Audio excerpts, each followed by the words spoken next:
Maverick News, the antivirus program for your mind. And now, the Freedom Reporters.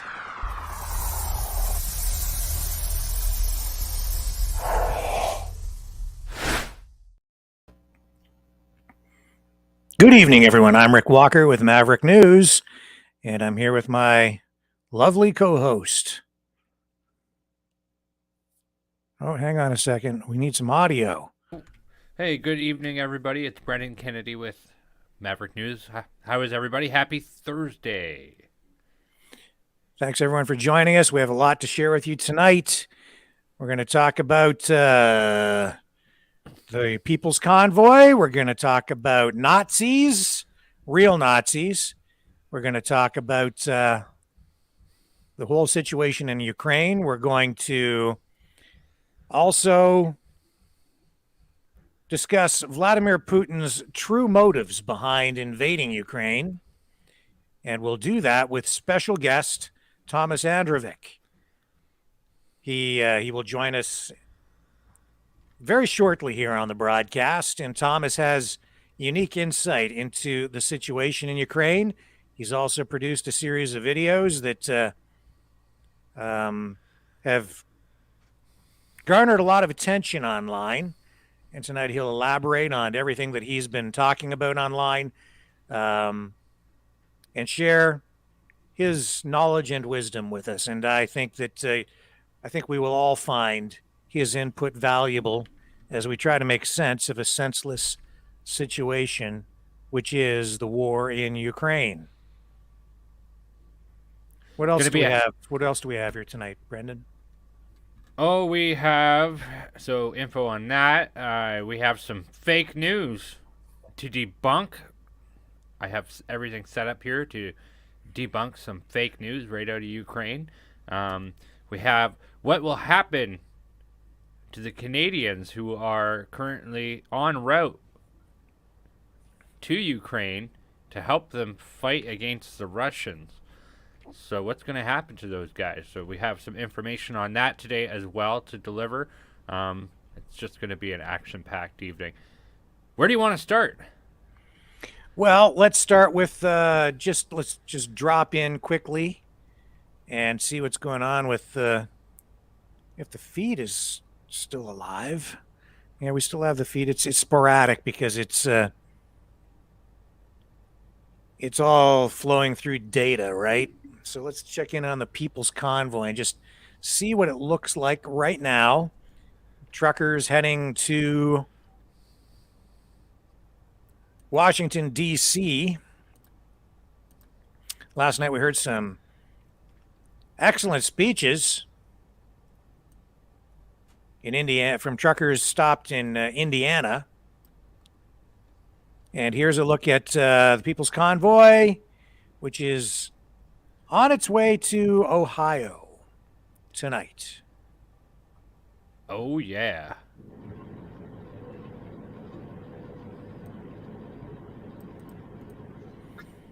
And maybe we should clarify for the folks at home, Brendan, what's going on with the People's Convoy, because there's been some information out there. We've seen different reports suggesting that the convoy has disbanded, but that isn't really the case at all, is it? No, that's fake news. The National Post this morning, in their daily recap newsletter that they put out every morning, said that a convoy leaving for California had disbanded because not enough people had showed up. But as we know, this convoy left over just about a week ago now. I think we're on day 7 or day 6. And they currently have several thousand people in attendance with this particular convoy. And we saw that with the speeches last night because there was over 2,000 people in attendance with that. It takes some digging to do. When I did do the digging on it, it led to this article. But in the article, it further references, because this convoy didn't work out, to go and join the People's Convoy, as opposed to the one that was trying to leave California earlier this week. So I saw that and was like, I don't know. That sounds like fake news. It sounds like they're trying to perpetuate that there's going to be no convoys at all heading to D.C. But that's Right. not the case. So there was a convoy out of California, if I'm reading this correctly, right? Yeah. And we'd picked up on some of that, but that convoy, a lot of those guys were not going all the way to Washington, D.C., and when they got about as far as Vegas, which is as far as a lot of those guys were planning to go, they had a much smaller number of trucks, and there was some confusion surrounding that, and then I guess some media outlets grabbed a hold of that, and they tried to make it sound in their reports, either because they were just not thorough or they were intentionally trying to mislead the public, but they created the impression that the entire convoy heading to Washington in those reports had been shut down, that it wasn't happening anymore. But that is not the case, as you can clearly see. These guys are approaching Ohio tonight. Washington, D.C. is the ETA for, I believe, Saturday. Yep, Saturday, March 5th. They will be arriving in Washington, D.C. And hopefully Biden's team is reading that correctly, because otherwise they're going to think that the convoy disbanded already. Mm-hmm. Really looking forward to our conversation tonight with Thomas Androvic. There's a lot that I want to pick his brain on. Everything from what Vladimir Putin's true motives are. As you know, I've shared my thoughts on that.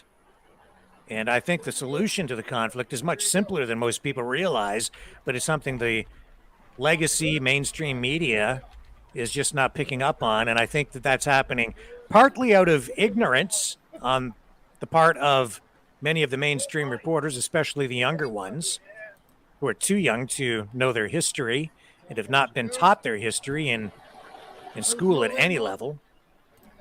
And also out of an intentional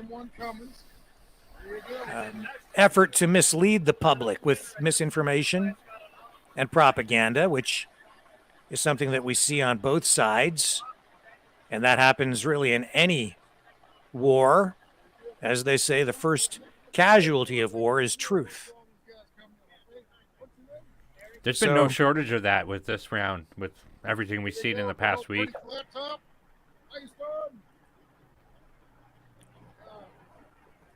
And we have a lot to talk about tonight with regard to the Freedom Convoy and the aftermath of the police actions where police brutally and violently broke up the freedom protest in Ottawa. And the things we're going to can talk about tonight, hopefully we have time, will be the call from the prosecution. They're asking for Tamara Litch and Pat King both to serve 10 years in prison for their parts in organizing and being involved in the protest in Ottawa. Tamara Litch, of course, was one of the key organizers in the fundraising effort that originally raised over $10 million for the truckers through GoFundMe, only to have those funds frozen and now being refunded. And then subsequent fundraising effort through Give, Send, Go was very highly successful. And those funds are still sitting in limbo safely with Give, Send, Go. The Canadian government trying to seize those funds or freeze them again to have them returned. But so far, the money is just sitting in that Give, Send, Go account. And because they are based in the United States, the Canadian government has been unable to touch them. Very controversial what the government has done, and somewhat, well, maybe not somewhat, extremely fascistic, I would say. I would Given that- say you were absolutely right when you had indicated that what we would see with some people out of the Canadian convoy would be something similar to what they had experienced with people during the January 6th incident in the United States, where you have people with trespassing charges who hasn't even been to court yet. Yes. And so they're going to deny bail to her, but they pretty much deny bail to criminals who have killed people in Canada for much more egregious offenses. let's face it, the Canada's Liberals are not the Liberals that Canadians once knew. New Democrats, Liberals, even Conservatives. They're still wrapped in their party brands, NDP, Liberal, Conservative, or Progressive Conservative. But the reality is they are not what they seem to be anymore. And they are all singing from the same song page. They're all part of what I would call a uniparty. And they have all become so extreme, especially over the past 2 years during the pandemic, and their endorsements and implementation of these extreme lockdown measures and other pandemic measures, that I would characterize their actions as fascistic. They are extreme, totalitarian, authoritarian. They don't embrace freedom. They don't care about freedom. They don't even know what freedom is. And Canadians need to wake up to that. People keep voting for the brands. Liberal, Conservative, NDP. You need to start looking at what these politicians are doing, not just what brand they represent. What are they saying? And not even just what they're saying, but what are they actually doing? Canadians need to start standing up for themselves. We're here standing up for people, fighting the information war. A lot of other people have been trying to stand up by demonstrating peacefully and lawfully. And other people are paying an even bigger price. A lot of truckers paying a financial price. And I think everybody at this point needs to start asking themselves, you need to ask yourself, what can you do? What are you doing to defend this country and to restore it to what it once was, which was a free, democratic society? That's what these truckers are fighting for down in the U.S. right now.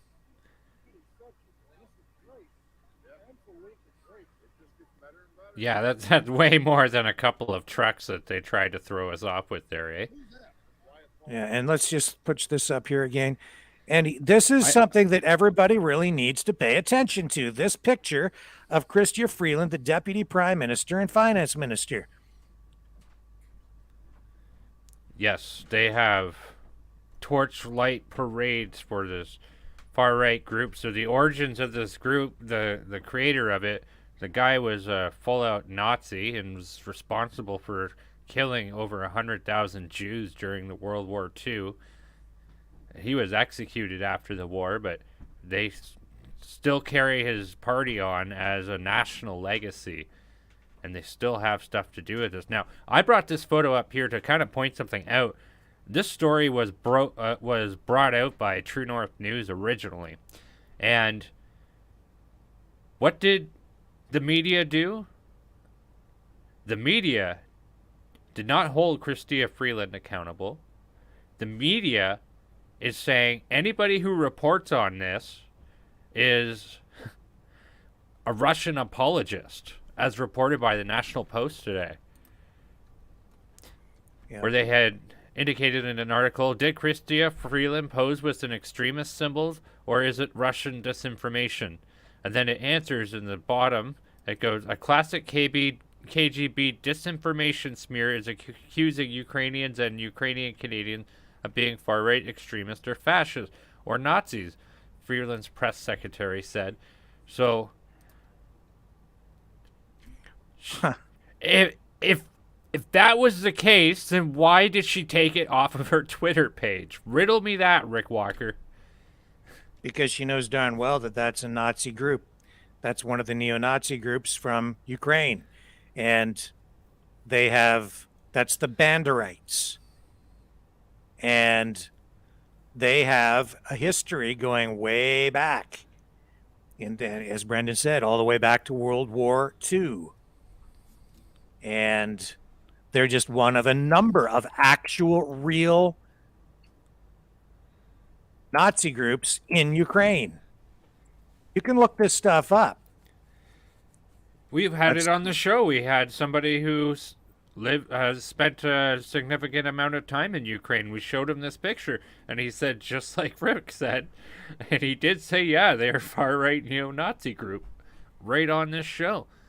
Yeah, and he was being diplomatic because he didn't really want to ruffle any feathers, as you could sort of tell from the way he spoke. But, you know, you can look this stuff up, man. Like, let's look it up right now. We've got, let's go to Wikipedia and just see what they say. The Banderites. The term derives from the name of Stefan Bandera, head of the Organization of Ukrainian Nationalists that formed in 1929 as an amalgamation of movements including the Union of Ukrainian Fascists. And let's be honest, Wikipedia is a left-wing online entity. So you can't say that this is in any way sympathetic to the Nazi cause. The union, known as OUN-B, had been engaged in various atrocities, including murder of civilians, most of whom were ethnic Poles. This was the result of the organization's extreme Polonophobia. But the victims also included other minorities, such as the Jews and Romani people. The term Banderites was used by the Bandera followers themselves, by others during the Holocaust, and during the massacres of Poles in Bohemia and Eastern Galicia by OUN and UPA from 1943 to 1944. These massacres resulted in the deaths of 80,000 to 100,000 Poles and 10,000 to 15,000 Ukrainians. This is stuff the CBC, CTV, Global, Toronto Star, National Post, and we can go on and on and on, all the mainstream legacy media, they just don't want to talk about that, especially when their beloved Chrystia Freeland, who studied in Russia, Ukraine. And Ukraine. She has, links to both those countries because she spent time there when she was younger. Her family came from Ukraine. Her grandfather was a Nazi collaborator. And there she is. I'm sorry, she's standing there with a Nazi organization banner laid out right in front of her. Do not try to tell me she was unaware or that she did not know. She knows how to speak all that. She knows how to read that language. She knows all that, what exactly that stuff is. Canadians better start to ask themselves, what exactly does our federal government really stand for? What does Chrystia Freeland really stand for? Who is she? What's her background? Why is she standing there with a bunch of Nazis? Why? Okay, this isn't a swastika, but it's just as bad. Because this is a real Nazi group. the Banderites. And only one of many in Ukraine. That's why Putin says he's going in there to denazify Ukraine.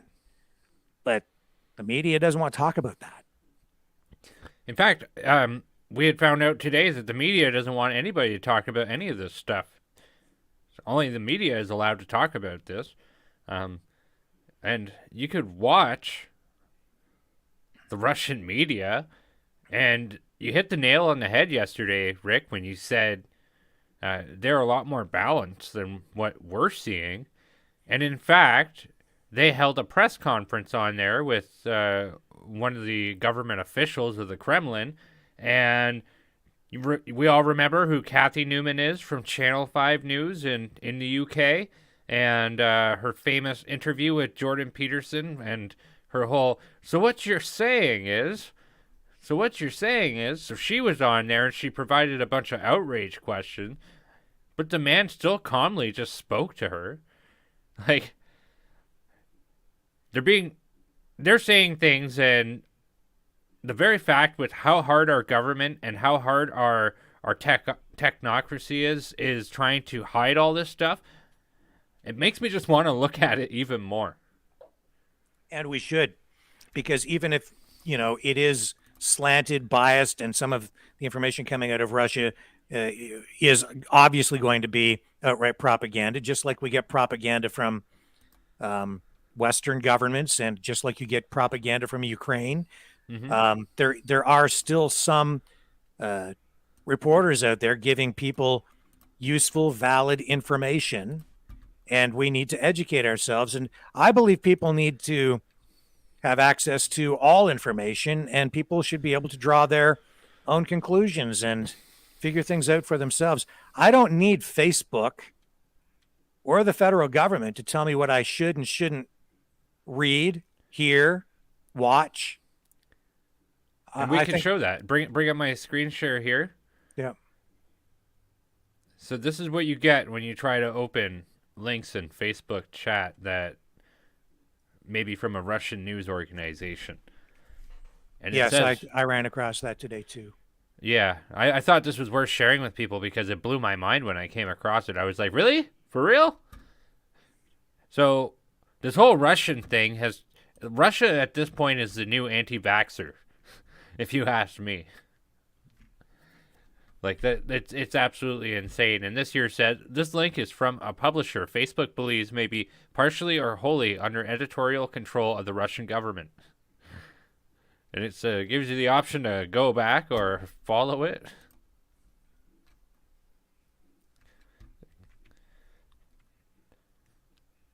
Yeah. Crazy. Hard to believe. So again, I mean, what does our federal government really stand for? And why is the mainstream media trying to hide this? Why did Chrystia Freeland, you're right, Brendan, why did Chrystia Freeland take that down off her Twitter page, that photo? Oops, too late, already out there, people have it now. It's being distributed. Let's bring it back up one more time. Yeah, you got it. Why take it down if it's not true? Why take it down? Why is she embarrassed? Why? And now apparently if you accuse, or I shouldn't say accuse, but if you point out that that's a Nazi group, apparently you're an apologist for Vladimir Putin because you're telling the truth.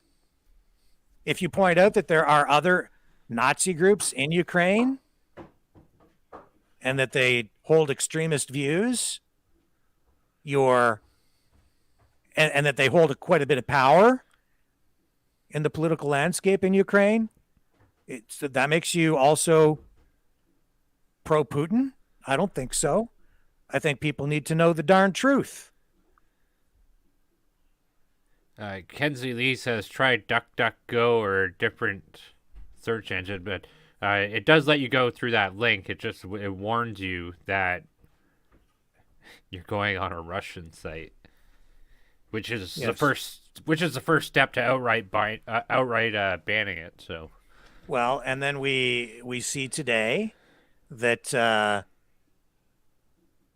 in Canada, the federal government has kicked RT, Russian television, off cable systems. So now if you're a Russian and you want to watch news from Russia because that's where you're from, or maybe you just wanted to watch RT to get that perspective. Now it's no longer available on Canadian television, thanks to Justin Trudeau and his censorious Liberal Party. And I have to ask, you should ask yourself, is it going to stop there? I have the answer to that already. Yes, I don't do. think it will. And just in conjunction with what you said there real quick there, Rick, is the United Kingdom actually outright banned the website. So people in the United Kingdom can't even go on YouTube or their website. Right. And now we see that former Liberal MP Adam Vaughan has called for Fox News to be taken off the air in Canada for its supportive coverage of the Freedom Convoy. There he is. A couple of censorious fascists side by side. Adam Vaughan and your fearless Prime Minister Justin Trudeau. You know why people like this advocate for censorship, Brendan? Mm-hmm. Because Why? they're afraid. Because they don't want truth in front of them, or they don't want to be challenged with truth, because they don't have real arguments or information to back up their actions when confronted with it. Well, not only that, I mean, they're big-time city slickers who've probably been brainwashed by liberal arts universities and that sort of thing, I would wager. And so any idea that isn't a far-left liberal idea is a alt-right fascist idea and can't be discussed. There was nothing wrong with the Freedom Convoy. There was everything right with it. It was completely peaceful. Thousands and millions even of Canadians lined the highways, stood on overpasses, cheering the truckers on. It was a national moment of pride, an outpouring of national pride. There was nothing wrong with the Freedom Convoy. And these people are trying to smear it. They are smearing it, mischaracterizing it. People should be proud of what those truckers have been fighting for. Freedom? If you're not fighting for freedom, what the hell are you fighting for? Or why are you standing against it? If you're not for freedom, I'm afraid of what you're for, because you're fighting for something that's not Canadian. Freedom is one of the cornerstones of what created this country. That's what the country was built on, was freedom. That's what Canada was here for. That's why it's been a beacon of hope for people around the world. These two guys, all their liberal fascist friends, they're dangerous. They've destroyed the country. They've taken it over. These guys are not pro-Canada. They're anti-Canada. They're not even pro Western liberal democracy. Andrew Malcolm asks, why do you think RT was banned in Canada, Rick?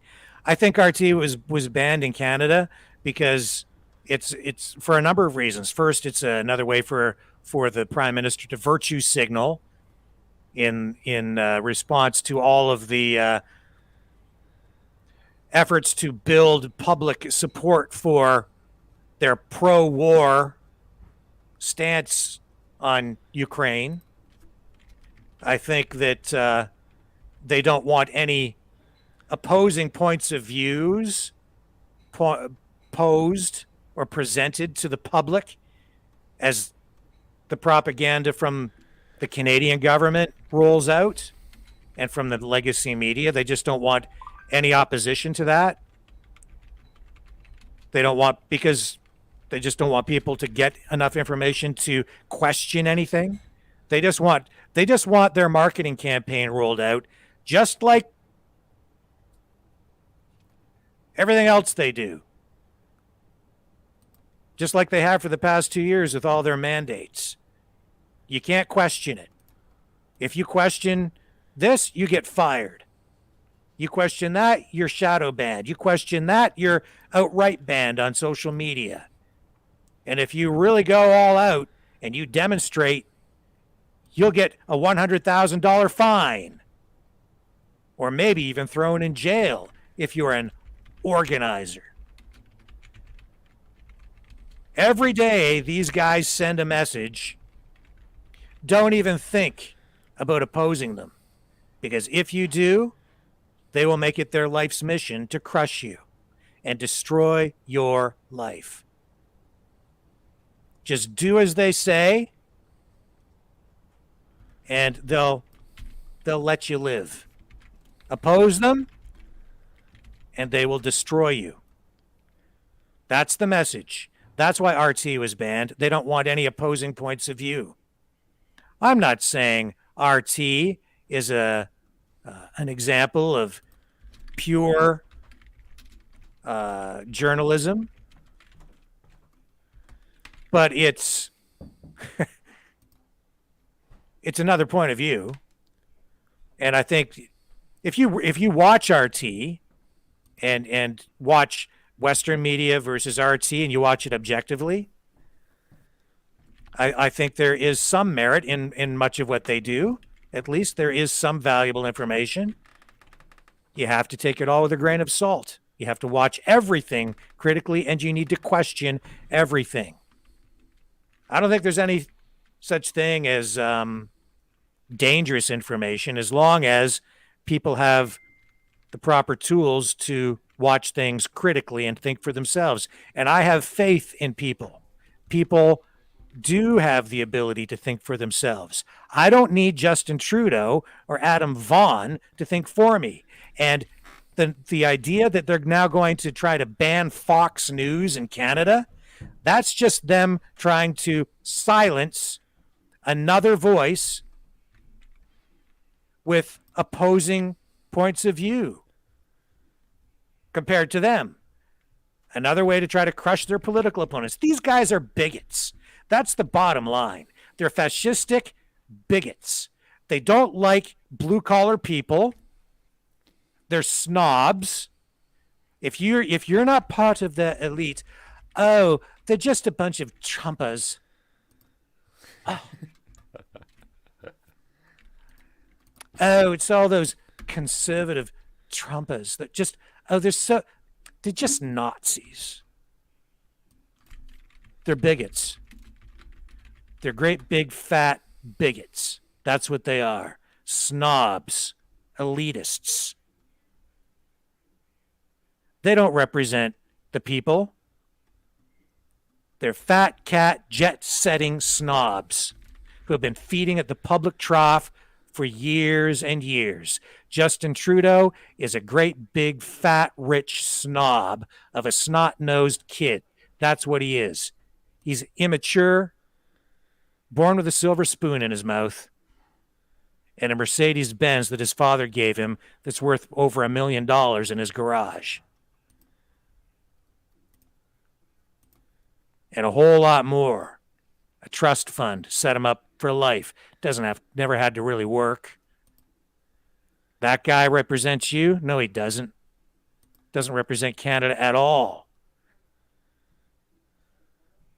That's why they took RT off. That's why. Yeah, and UK will do it too. Because all these Western countries right now are in league together. They're all marching in lockstep. United Kingdom has already got rid of RT, and they even went a step further than Canada, and they banned it on the internet. So unless you have a VPN or something that'll reroute your IP address, then you won't be able to get access to it at all. Yeah, well, you know what other countries do that kind of stuff? China. Yep. Russia. Oh yeah, but we're much better than them, right? We're much better. Supposedly. Yeah, Vaughn, what did Vaughn say about this? He said in a tweet, referring to Tucker Carlson on Fox News, he says, "That's the show they line up to get on." He said that Tucker Carlson was the gold standard for Conservative Party of Canada MPs wanting to talk to their base.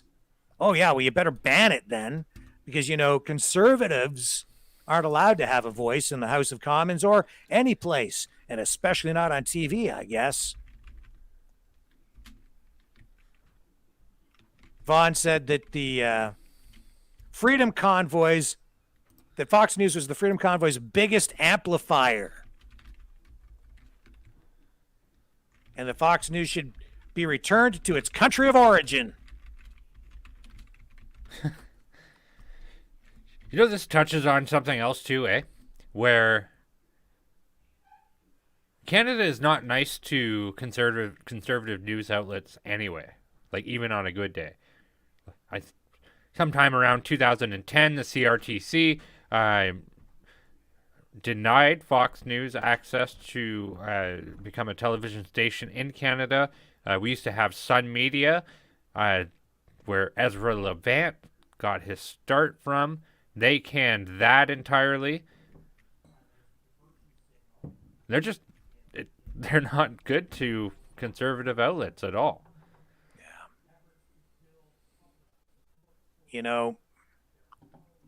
It's not that I'm sitting here tonight, Brendan, apologizing for Vladimir Putin. I just don't want to see a war over there at all. That's where I'm coming from on it. And my position from the beginning was that I don't think this ever had to happen. I think the war over there is a failure of the Biden administration to deal with this effectively through On the proper West, proper entirely. foreign policy. And yes, the West, and you're right, and especially NATO together. And there's a lot of stuff that tonight we can outline with regard to that to show what Vladimir Putin's true motives are behind this, whether you agree with them or not. But there are some important facts that the media has just not been reporting on. And there's a lot of history behind this. Much of it goes back to the 1980s. And this assertion that he went in there unprovoked and unlawfully it's too simplistic. This idea that he's just a crazy dictator like Hitler trying to roll through Ukraine blitzkrieg style to take over the country and reclaim Ukraine for the glory of Russia is just too simplistic. Well, they're doing the same thing with this that they did with the trucker convoy entirely in regards to every time it's mentioned, they always say the illegal and unjustifiable attack in Ukraine. It's every time they use those buzzwords. They throw those buzzwords in there before they even say Ukraine. The illegal occupation, the illegal unjustifiable occupation of Ukraine, and they say it over and over and over and over again. Like, oh, gee. But there's two sides to every story, and the truth is always going to be somewhere in the middle. And in this situation, I feel it's blatantly obvious what the truth more or less is, and the media is just sweeping it under the rug almost as if it's by design. And there's even World Economic Forum infiltrators proposing as media and creating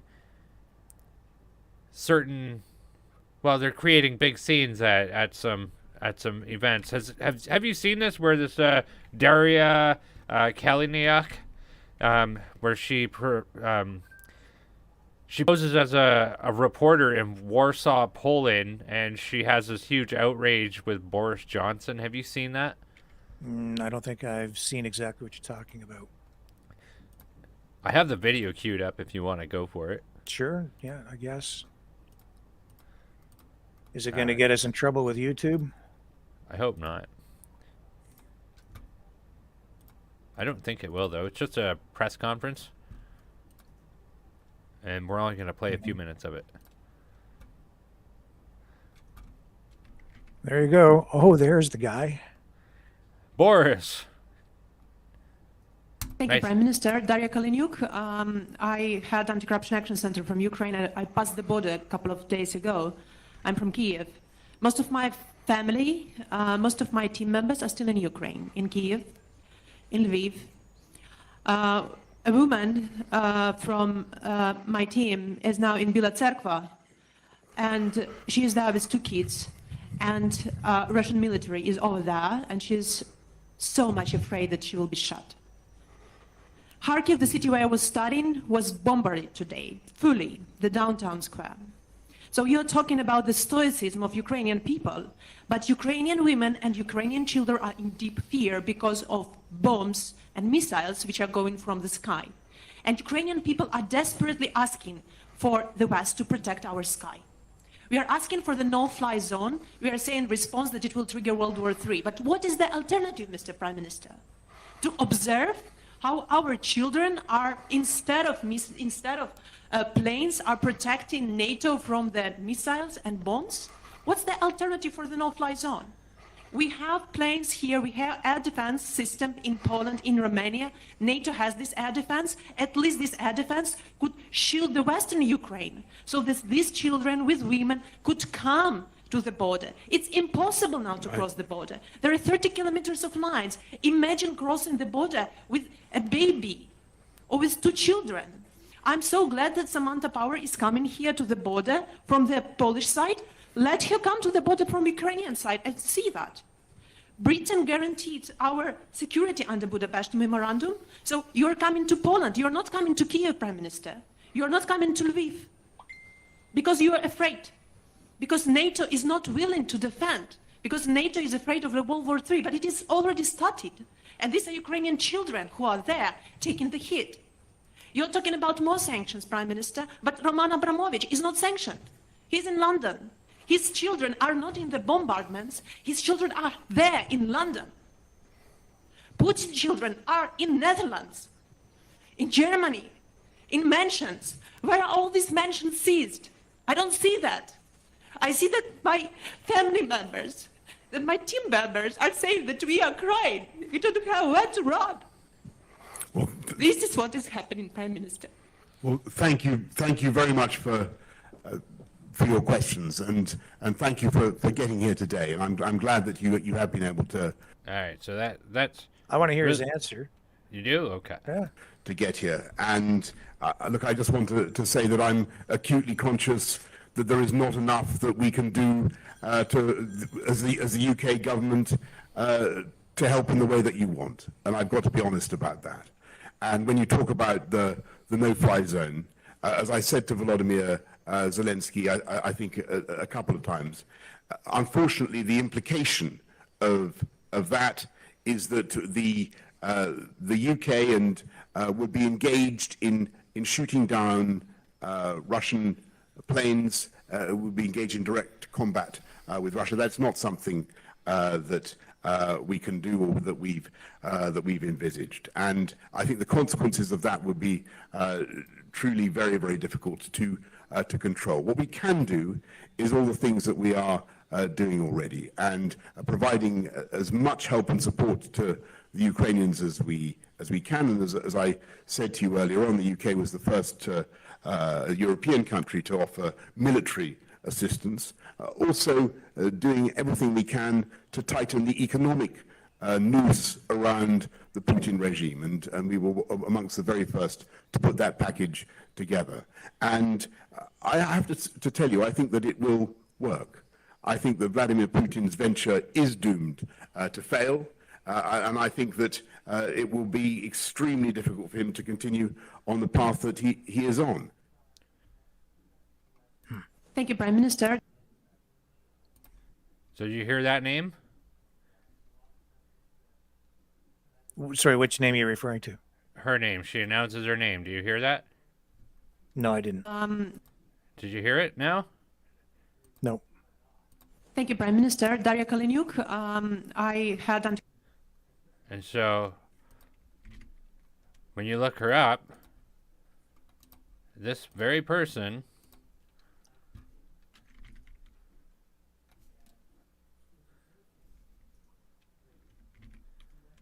dun dun dun. Daria is a co-founder and executive director of the Anti-Corruption Action Center, a powerful national organization that has shaped Ukraine's anti-corruption legislation and efforts. Daria's organization ensured that Ukraine's newly elected parliament designed strong anti-corruption legislation, including the laws on National Anti-Corruption Bureau of Ukraine, the Special Anti-Corruption Prosecutor's Office, the High Anti-Corruption Court, open property registers, and electronic asset declarations. Daria has also founded critical resources to track money laundering and corruption internationally. Currently, Daria is working on international zero corruption conferences, which will take place in Kiev with visit to Chernobyl, blah, blah, blah. But You know who else was involved in anti-corruption initiatives? Joe Biden. And Hunter Biden. Yeah, Yep. Joe Biden was heading that up. And what She's do we know about that? Well, she's in on it. He's in on it. Boris Johnson's in on it. They're all in on it under the World Economic Forum. Big time. We have the evidence. We've seen what the Biden family is up to over there.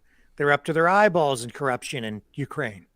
So this woman who supposedly goes up to Boris Johnson as a reporter and makes a dramatic cry and plea for a no-fly zone over Ukraine, which would cause the Russian military to declare that as an open act of war against them, and they would begin sending nukes over, so to speak. So all these people are in on it together, and this person comes in and they're kind of like an actor. Like, it smells to oh hell to me. But we could definitely say they all know each other and they're all in on it together. Absolutely. You know, what they're doing is extremely dangerous. There's no way they can establish a no-fly zone over Ukraine without plunging the West into a direct confrontation, a direct war with Russia. And if that happens, Vladimir Putin has already said that he's prepared to go nuclear. And he, I don't think, is kidding. Because he is, if all the Western nations and all the NATO nations confront him and unleash their war machines against him, the one equalizer that he has is his nuclear arsenal. And one of the biggest problems we have today is that today's generation did not grow up with the initial threat and fear of a nuclear war. And there seems to be this idea floating around out there, and I think it's accepted by some people, especially younger people, that a limited nuclear war is something that can be fought and possibly even won. But it's because I think we've been living with nuclear weapons for so long. We have, generations of people now who have been living under that threat and under the security of the West's nuclear umbrella all of this time. But I think that the true threat and this severity of a nuclear conflict is lost on a lot of people today. It's they don't understand that it could end the world. Certainly the world as we know it, and potentially wipe out most, if not all, human life on the planet. All these lefties, all these left-wing radicals, and even moderates who are worried about climate change. You want to change the climate? Let's go with the nuclear war. That'll change the climate right quick. Oh, apparently there was an article floating around that they were saying that, oh, it would be good for climate change to have nukes go off. I should probably show you as opposed to tell you, but I speak to young people today. They don't seem to realize how powerful these weapons are. How dangerous. We showed you the map yesterday. Just one nuclear warhead takes out the entire Toronto area. Gone. In a single flash. And then after, you get all the radioactive fallout. And I mean, here we are talking about it, right? This is insanity. This woman, she's a plant in that news conference. You're right, Brendan. And I keep hearing experts, pundits, military experts on the mainstream media, some of them calling for even a first strike against Russia now. A first nuclear strike. Lindsey Graham, conservative, Republican, USA, talking about, I think Vladimir Putin is getting prepared to launch a nuclear bomb, a nuclear weapon, and take out a Ukrainian city to demoralize the Ukrainian people. Even talking like that, super dangerous. Very irresponsible. He doesn't know. He doesn't know that.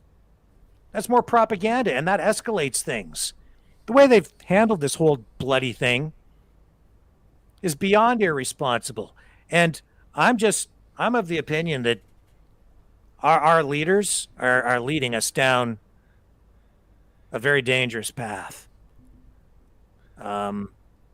And any of these people talking about creating a no-fly zone, they're warmongers. big time. And everything our leaders have done, what Justin Trudeau has done, is he's escalated this conflict.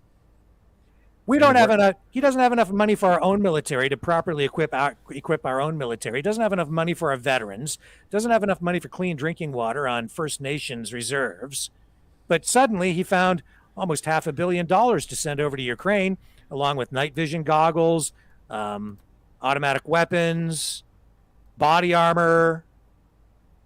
And the list went on and on and on of, they referred to lethal, I think they called it lethal resources or, anyway. They gave it a cute name, basically. Yeah. They're sending over weapons. And then what's been going on? You have that they've been arming civilians over there. We talked about this last night. Arming civilians. This really muddies the waters. When you start arming civilians and even sending over mercenaries or allowing people to go over and act as mercenaries, as we've seen, then the standard rules of war are kind of out the window. So you put a machine gun into the hand of a mom, and then they go out and they stand in front of a Russian tank. What do you think's going to happen? Really, what do you think is going to happen? What has been happening? The mom's going to get killed. And actually, the Russian Kremlin made a announcement about this today, and I think right now would probably be as good as any. While I pull this up, though, to what you were saying about the point that Canada's military is improperly equipped, the Browning pistols that the Canadian military uses are still the same ones from World War II in a lot of cases, and they have no plans or means of changing them until at least 2024. So just imagine. All right. So here is Russia's news agency. And I called this on the show already. So foreign mercenaries in Ukraine will not have POW status. And then it goes on to discuss Moscow, March 3rd. None of the mercenaries the West is sending to Ukraine to fight the nationalist regime will enjoy the right of combatants under international humanitarian law. Russian Defense Ministry spokesperson Igor Konashnikov said, Konashnikov. I wish to make an official statement that none of the mercenaries the West is sending to Ukraine to fight the nationalist regime in Kiev can be considered as combatants in accordance with international humanitarian law or enjoy the status of prisoner of war. He goes on to say, all acts of sabotage by mercenaries in Ukraine were being carried out with the use of weapons provided by the West. Konashnikov said that foreign mercenaries were attacking Russian military and supply convoys and aircraft providing support. So basically, what his point is so if you are a Canadian citizen and you go to Ukraine and take up arms against Russia, you will not be treated like a prisoner of war. But what instead they will do is they will charge you for murder if they determine that you killed a Russian soldier, or if you blow up any military infrastructure or anything of that nature, then they could try you with espionage. That's very dangerous. And so you have the Canadian government on one hand that says, well, we don't support you going to Ukraine, but if you want to, that's up to you. So they're kind of on the sidelines cheerleading everybody to go out there. And here's the thing. If we do get any Canadians out there who are charged with murder for killing Russian soldiers or for espionage for blowing up Russian equipment, it's going to cause a whole new barrel of problems. And it could very well be that our leaders want to go to war with them and will just use that as an excuse. So say, release so-and-so who you have, who you're trying for murder. And if you don't, then that's an act of war. Like, I could just see how this is playing out. Yeah, and we should point out that TASS is the, federal media. It's a media agency in Russia that is controlled by the government funded. It's like their CBC. And so, of course, they've got a slant. But I think that's accurate information when they say that they're going to treat mercenaries that way. Well, here's the thing, right? So this is an official government statement. So we're taking a look at the statement and none of the biases associated with Russian news or whatever. But the statement is they're not going to treat any Canadians going over there to fight. They're not going to treat them like POWs. They're going to treat them like criminals. And we've seen, I think maybe you've mentioned this before, Brendan, but we are seeing Canadian citizens saying that they're going to put their lives on hold in order to get on a plane and fly over to Russia or to Ukraine to fight the Russians. Just civilians here. After watching the reports that are coming out of the mainstream media in Canada. And CTV has done some stories that I've seen on people who are doing just that, treating them almost as heroes, right? If you go over there, you're basically a mercenary, and you're not protected under the same rules as a soldier. Big time. Irina C says Rick George Soros helped Zelensky become president of Ukraine through a massive propaganda campaign. Now he backs puppet regime he installed. I believe that there's something to that. And Zelensky, of course, was a comedian who starred on a television show where he portrayed the president of Ukraine. If you think that's an accident, no, that was by design, in my view. They were lining him up to be president the entire time. That was a carefully choreographed move. And it's just like the media that you watch in the West too, and even movies. Through all of our media, government influence is there. Propaganda is there. Social engineering is there. It's weaving all the way through. If you watch, take a show like Glee. What's Glee about? It's about singing, right? On the surface, it's I don't know. I don't watch Glee. Okay, my wife watches Glee, right? She loves the show, but there are social engineering messages in there promoting a particular point of view on different social issues, and it promotes a particular kind of view. That's what media does, and the media in the West, whether you're watching movies or primetime television shows, it has a left lean to it all. Excuse me. That's the reality. It's no different in Ukraine,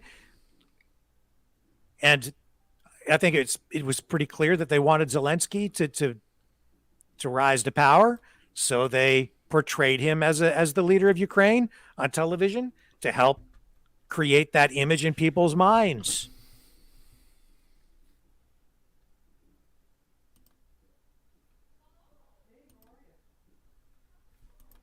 Any other thoughts on? Well, on we this, see Brendan? we see social on this or social engineering. Sonny says Putin is a nationalist, and yes, of course he is. And that's something else that Canadians need to understand is that, yeah, Putin is a nationalist. He's looking out for his country. He's not a globalist, not like Justin Trudeau, who doesn't believe in Canada as a nation state. In fact, Justin Trudeau says Canada is the world's first post-nation state. Well, Vladimir Putin does not subscribe to that. He believes in Russia. He believes in Russia the same way that a lot of Americans at one time believed in the United States, and many still do, especially patriots who believe that the country can be great. Yeah, he's a nationalist, and people need to understand that he's interested in protecting his country's borders and Russia's future. And that's where he's coming from. He's about protecting his borders, and that's something we're going to get into in more detail tonight. Because to understand that, you need to understand a little bit more of the history behind all of this. And that's something Canadians and U.S., all the people in the West, people need to ask themselves, why is Vladimir Putin doing what he's doing? And if you can answer that question, I think the solution to this whole conflict is quite simple. They could end it immediately. They could put an end to all of this very easily, but they choose not to. And you need to ask yourself why. Why is he going in, and why is the West continuing to respond the way they are? Why is Ukraine continuing to respond the way they are? And if you think that Vladimir Putin is just some crazy guy trying to grab land like Hitler to take over the world or take over Europe, you're sadly mistaken. I'm not settled on it yet. I'm not sure what the end game here is. I think that's to be determined. It's very simple. It's very simple, the solution. I'm going to give you that solution very shortly. The West could end this like that. They choose not to. Instead, they continue to escalate in a very irresponsible way, and it's costing a lot of lives. And that's what I'm seeing throughout this whole thing is they are behaving irresponsibly. Any of these people who have educations in diplomacy should just be fired immediately, because they're not listening to what the Russians have to say. And I seriously think Russia's been treated like garbage since its inception in 1991, and we haven't done anything to be their ally or anything. they could be a potential trading partner even. I mean, Russia's a crazy place, and it's very different from what we do and where we live. But I really fail to see how after the fall of the USSR, how we could not get together and sing Kumbaya. But that's okay, because now Russia is going to go and sing Kumbaya with China. And China will take all their oil and gas exports, and China is going to gain everything from this, and the West is going to lose a hell of a lot more than we think we are. Because they go, oh, look at the stock market, the ruble is falling, and this, that, and the other thing. That's all a drop in the hat. They're all going to get that from China. And all we're doing, in so doing any of this, is empowering China.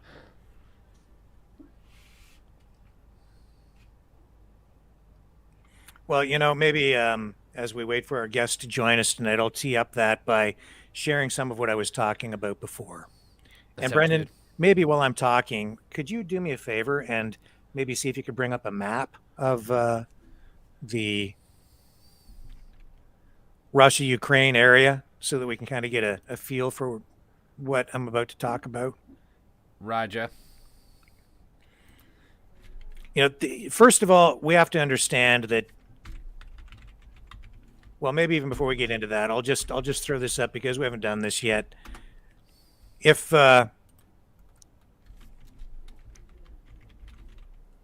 you can support us by going to freedomreporters.com and donating. You can also click the link in the description on the YouTube and Facebook pages, and go to the directly to the donation page that way. We are here fighting an information war. We can't do it alone. We need your help. We need your help.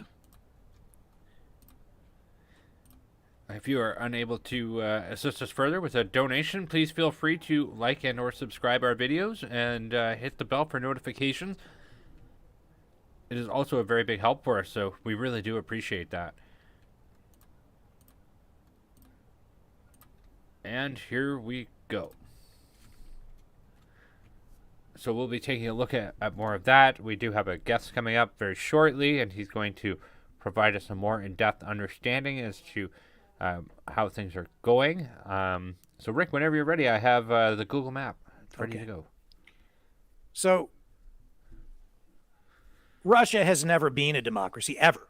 It's not a democracy. The former Soviet Union was not a democracy. It isn't something that, it's not a way of life that people there know. And we need to accept that and understand it, because democracy, as we've noted in Canada and the United States and in the Western world, it's not really the norm. It's an anomaly. And it's a great thing that we've lived with. And freedom is something we've lived with. But in Russia, it is not, when you say that Vladimir Putin is a dictator, yeah, he's a dictator, but that's been the case there for as long as anyone alive can remember. And that's just always been the case. It's always been the case. That's why they have former monarchs that were named like Ivan the Terrible and stuff. Right. So, and that goes back like 1,000 years. Okay? Now, fast forward to like 1989. And the Soviet Union is still in place, but it's about to collapse. And collapse isn't really quite the right word, I don't think. But it's about to break apart. And you have Gorbachev as president of the Soviet Union. And in 1989, he agrees to have the Berlin Wall come down. President Reagan stood in front of the Berlin Wall and he said, "Mr. Gorbachev, tear down this wall." And Gorbachev agreed. But there was a promise made at that time. And that promise was that NATO would not expand to the east. And as a result, the Berlin Wall came down and Germany was reunited. And the Cold War came to an end. And then the Soviet Union broke up because you had the leaders of the different leaders from the Soviet Union kind of get together and agree to separate. And when that happened, Gorbachev was then more or less out of the picture. And then you ended up with this fractured maze USSR was fractured. Countries, right? Mm-hmm. And the promise was made that NATO would not expand. And for a long time, that was the case. But then, over time, a decision was made. And then Vladimir Putin finally came to power in an election where they do have an election. But of course, we all know that the elections in Russia are not completely free and open, and that's just the way it goes over there, right? And I'm not even sure if we're having very legitimate elections in the Western world these days either, but that's another story. And it's important to note that when Vladimir Putin came to power, he proposed that Russia should join NATO. And they said no. It's a fact. You can look it up. He wanted to join NATO, and they wouldn't let him. And then he asked and proposed that Russia join the European Union. And they said, no, Russia's too big. It's also a fact. You can look it up. It's just the truth. But when NATO did not expand, everything was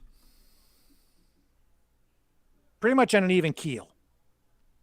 And the Cold War was basically over, and there was hope around the world that finally we would get along better. And we did for a long time. And I think back to even 9/11. And I remember Condoleezza Rice in an interview on American Thought Leaders. And she referred to the 9/11 incident when the Twin Towers came down. And when that happened, all the air traffic, all the aircraft in the air came down. They ordered all aircraft down. And they got on the hotline with Vladimir Putin. Then George Bush Jr. got on the hotline, and they were talking with Vladimir Putin, and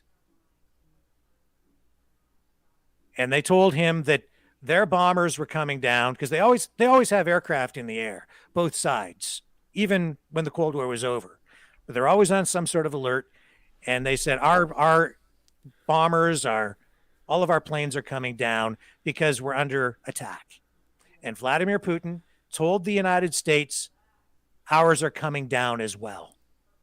And if there's anything we can do to help, let us know. How can we help? And Condoleezza Rice in that interview said she knew then that the Cold War really was over. And that was the state of things. But along the way, NATO leaders, Western countries, they kept rebuffing Vladimir Putin. And they've been treating Russia kind of like a second-class country and not a superpower anymore, and dismissing Russia and treating Russia like an enemy.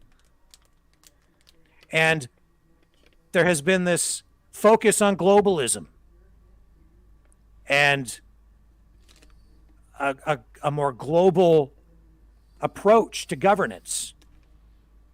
And these Western countries, in their overconfidence, NATO in its overconfidence and this attitude of superiority, in particular with U.S. administrators, made a strategic error, I think, and this one is very serious. They've made a strategic error over time, and they began to expand east. And they took more countries to the east and brought them under the NATO fold when they promised they would not. And Vladimir Putin did nothing until around 2007, when he began to get more involved in other areas like Syria. And then there became more friction. And I think back to even the 2016 election with Donald Trump and all the propaganda coming out of Syria at that time. And it was pretty clear to me that the Western countries wanted in the worst way to go head on into a full-up conflict with Russia in Syria. And there was all kinds of propaganda flowing out of there, but Trump got in their way. And it was unexpected. And Hillary Clinton was taken off guard. They thought Clinton would end up being the president. And I'm certain that had she been president, we would have seen a conflict like this one in Ukraine, only we probably would have been seeing it in Syria. And during that time, before Trump's election, the West was moving weapons systems closer and closer to the Russian border. And Putin kept warning them. He's been warning them for a long time. And especially over the last 8 years, he kept saying, don't come any closer. Don't go into Ukraine. But what have we had happen in Ukraine? We've had the West continue to push in there. We've seen the westernization of Ukraine. We've seen I think some people have referred to him tonight as a puppet of the West. Zelensky installed as the new leader of Ukraine. And that was all, I think, by design, by the West, by NATO, by the United States. And that makes Vladimir Putin very uncomfortable, because it's the equivalent of, well, putting weapons along the Mexico USA border, or putting weapons along the border of Canada and the United States. Because if Ukraine becomes a NATO country, that's right on Russia's front doorstep. It's right on their border. And that presents a real problem for Vladimir Putin, who is worried about the sovereignty of his nation, the security of his nation, just as the United States was worried about missiles being parked in Cuba during the 1960s when Kennedy was president, and we had the Cuban Missile Crisis. It's exactly the same kind of scenario. And people need to think about it in those terms. And through all of this, over the past 8 years in particular, Putin has been trying to, well, he has been laying out his case. Doesn't want weapons in Ukraine, and he does not want Ukraine to be a NATO country. But here we are. And that's really the whole problem here. And so in my view, this could be ended peacefully and quickly simply by having the West agree. Dialogue needs to take place, and there needs to be compromise on this. And I think ultimately what needs to happen is Ukraine needs to, the West needs to guarantee, and whatever government is in place in Ukraine needs to guarantee that Ukraine remains a neutral country, sort of a buffer country between the West and Russia, between NATO and Russia, so that weapon systems and military, so that it's not right there on Vladimir Putin's front doorstep. If the West would agree to that, this thing, I'm quite certain, would end right away. And I think that the military action we've seen from the Russians in Ukraine backs up this point of view.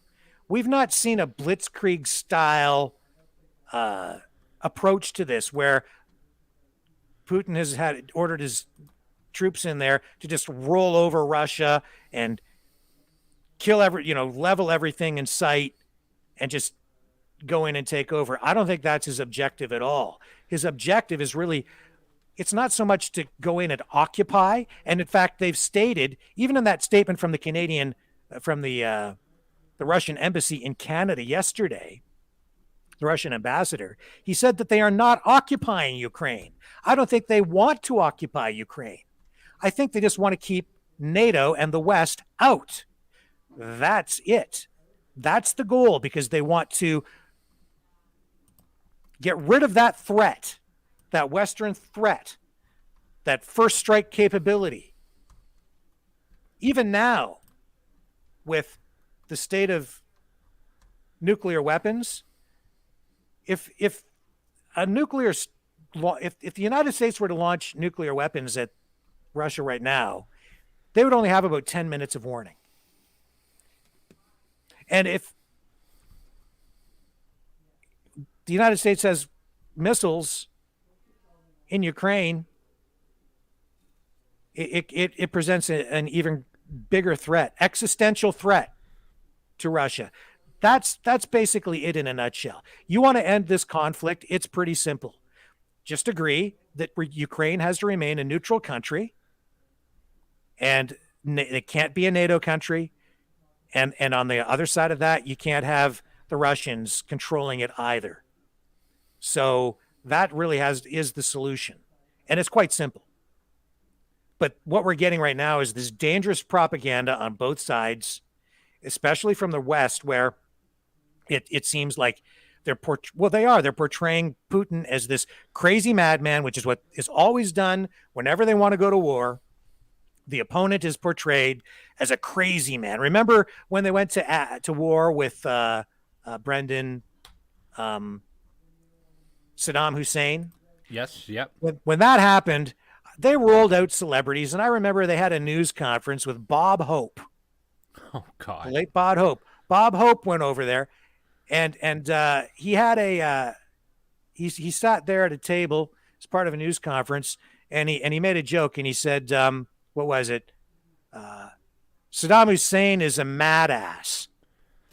That's Saddam spelt backwards, he said. Right? But, making him out to be crazy. And they showed pictures of Saddam Hussein shooting a gun into the air. Oh, he's a crazy guy. You want to, which side are you on? Well, okay. Not a nice guy, Saddam Hussein, but that's how the media spins it to support the government narrative of the time, right? We're getting the same thing now. And we've seen that for all of my life. We've seen the media create all these dictators. But what the West really doesn't understand is that life out there in those countries is brutal. The existence in those countries is brutal. And what happens when we took out Gaddafi? What happens when we took out Saddam? What happened when we tried to install different governments in Afghanistan? We created gigantic power vacuums with groups that are brutal. It's kind of like... Well, I'm not going to use that analogy. Well, maybe I will. So, just because everybody knows. So, in Star Wars, for example, you have the Empire, which is painted with this drastically evil brush. But you can also spin it and say that under the Empire, there's more stability across the whole universe, the whole Star Wars universe, because of that. That's kind of what the Middle East was, but we screwed it up. And millions of people are dead because of what the United States has done. Like, we screwed things up over there really bad. And we still have the United States in Iraq to this day. Like, this is the exact reason why ISIS was created and all these other groups were created. And it's because we created these massive power vacuums. The same people who told us there were weapons of mass destruction in Iraq are the same people who are calling for no-fly zones today over Ukraine. And they're the same people who got us into trouble before. And these ideas that they're floating right now will clearly lead to more escalation, which we can ill afford because we are not dealing with some small tin pot dictator. We're dealing with the second most powerful military in the world and a nuclear superpower. And they want to go head to head and fight. It petrifies me. I'm scared. This is We should all be scared. extremely scary. And Sonny says Putin got goaded into this so Raytheon could make more billions. Make no mistake, the military-industrial complex is hard at work right now. And yes, there are people making a lot of money off this conflict. And we're all paying for it. Big time. Big time. Top Rock says, we just went through a pandemic, now war. Come on, thieves. Stop effing with us. Yeah. So again, simple solution.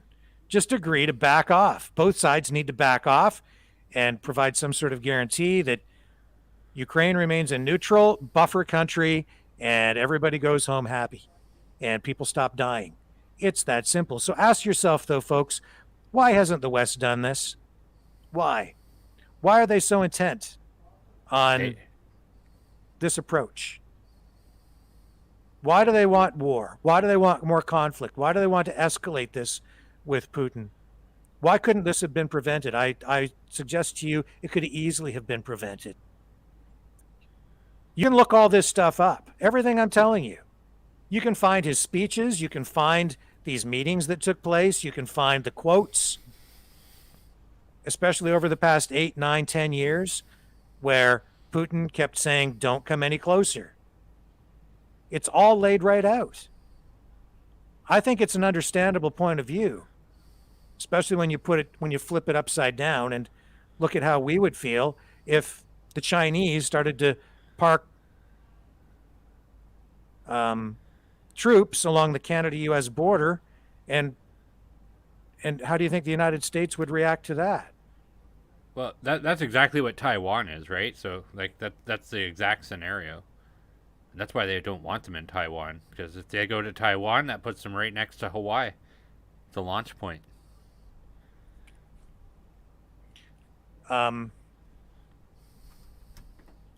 Yes, I mean, the point is he doesn't want these weapons in his backyard, and he's trying to protect the sovereignty of Russia, and he sees the westernization and NATO membership for Ukraine as an existential threat to Russia. Simple as that. Simple as that. I'm not the only one saying this either. No, we're not. No, we have failed at this very hard and very poorly. And there's only two answers here. Either there's some sort of either there's some sort of evil scheme at play here, or all these Western leaders are entirely stupid. And I find it hard to believe that there's that many stupid people running countries with no understanding or ideas of how diplomacy works. Well, that's the thing. It's like, that's the question I said people should ask is why why are the Western countries, the NATO countries, Yeah. doubling, tripling, quadrupling down on this position? Why are they opposed? Or why won't they even look at just backing away and saying, okay, Ukraine can stay neutral. We'll stay, kind of hands off Ukraine, and trying to find some way and saying, okay, well, if it'll be hands off, Vladimir, but you guys can't go in there either. Why can't they do something like that? I think the answer is they've all bought into this idea of global governance, a globalist agenda. I think that's what's been driving a lot of this. The World Economic Forum, George Soros, all of these things leading to a one world government. And I think that they have, and this is what I think Putin is really afraid of, is that ideology, that subscription to that plan also has designs on Russia, ultimately because they want a one world government. And at some point, they're going to want Russia under that umbrella as well, but on their terms. And if you're a nationalist, if you're like Vladimir Putin and you believe in the sovereignty of your country, and you believe that, and you want to maintain Russia as an independent nation state, then you're opposed to this whole movement toward globalism. It's a threat to you. But I think all these Western leaders, you can see it. You saw it all through the pandemic, the whole Build Back Better campaign. All of them using the same lines. A lot of most of these leaders, all members of the World Economic Forum. Boris Johnson, Joe Biden, Justin Trudeau, President Macron of France, and basically all of the European leaders. Like there's a pattern here, and it's very scary to think that they're all in on this sort of, like, all these terminologies and buzzwords that they're using. And that's why I don't understand why a lot of people don't look at that and go, huh, something smells there. And truly something does smell there. And it goes back to what I said earlier. Like, these are all people who are all in on it. And I don't know to what extent, if any, Vladimir Putin is in on it, because he is involved in the World Economic Forum too. And he did deliver a speech at Davos last year. And Bryant L. Martins says the CIA has been funding neo-Nazis in Ukraine since the 90s. And yes, there has been CIA involvement. And, that's the other thing. It's like the United States, they get involved in trying to manipulate elections. They install governments in smaller countries all over the world, especially in the Middle East. Well, there's a reason their purposes. There's a reason why Iran doesn't want to be buddies with us anymore. So, I'm sorry. Like, I wish I could go back. I really do go back in time to a period where I was more innocent and more naive, and where I always believed that Canada and the United States were fighting and getting involved internationally for the right reasons. Subscribing to the idea that when Canada sends soldiers, we're really sending peacekeepers, not soldiers. But what I've come to realize is that the world has been turned upside down, especially in the last few years. And even labels attached to things like peacekeepers, no, they're soldiers. Yes. And one of the reasons I never joined the military was because I realized, even at a young age, that it was dangerous to do that, because if you were to do that, you would just become a tool of the state, and the state can change at any time. And you might be a soldier for a government that you have no trouble supporting because you feel that they're their approach to world problems is justified and proper and right and just. But would I want to go and fight a war for Justin Trudeau today? A person who I think makes bad decisions when it comes to foreign policy? I wouldn't want to go kill somebody for him. And I pray for the people, the Canadians, who tonight have made a decision to go to Ukraine and fight as a mercenary. I pray for them all. I pray for everyone over there. I even pray for Justin Trudeau. The killing has to stop, folks. The death has to stop. This war-mongering, pro-war stance that we're getting from the media, this cheerleading, it needs to be questioned. It needs to be kept in check. People are dying. This is a real thing. It's not a sporting event. And it certainly isn't something worthy of cheerleading. There are a lot of rich people, a lot of corrupt people who have been taking advantage of things over in Ukraine. It's a corrupt country, has been for a long time. And it's very clear that a lot of world leaders have been over there engaging in corruption, engaging in the very kinds of activities, corrupt activities, that they were supposed to be cleaning up. And that was the case with that woman, I think, from the World Economic Forum, who was a mouthpiece for some of those rich billionaires and trillionaires. And, but can we just zoom in on that map again? Yeah, I have it here.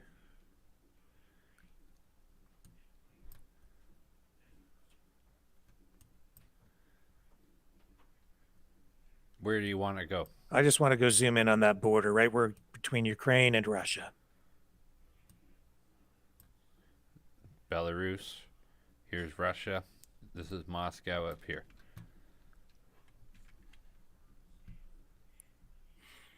Just go down so you can see more of Ukraine.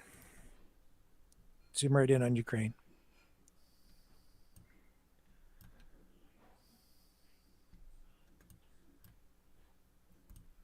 I think it's a little difficult for people to see.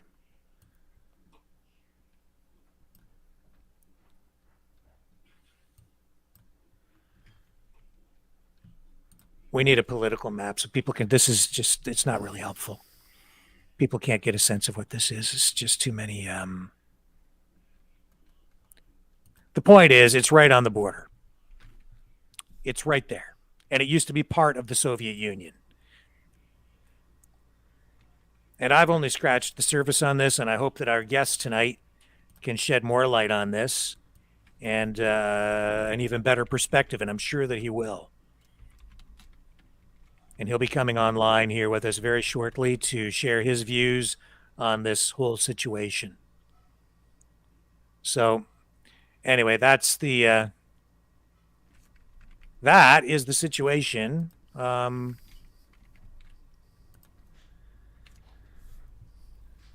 With the Ukraine-Russia conflict. Should we now delve into our fake news story while we're waiting on our guest? Which one? The Holocaust Memorial? Sure. All right. We've seen a lot of propaganda and a lot of misinformation and erroneous reports, and even that tank that crushed that car that we talked about the other night. It's come to light that that might not even have been a Russian tank.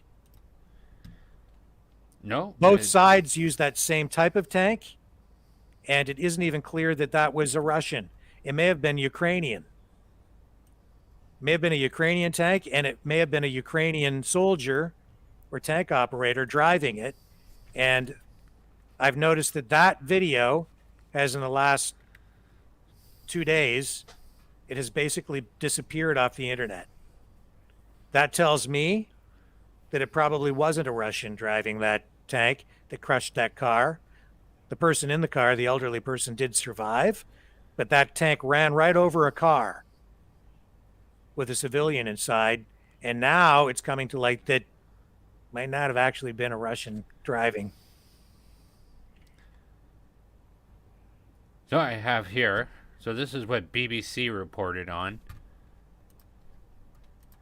Babin Yar, anger as Kiev's Holocaust Memorial is damaged. And so we have, it says here, a building that was to be on-site museum was pictured on fire.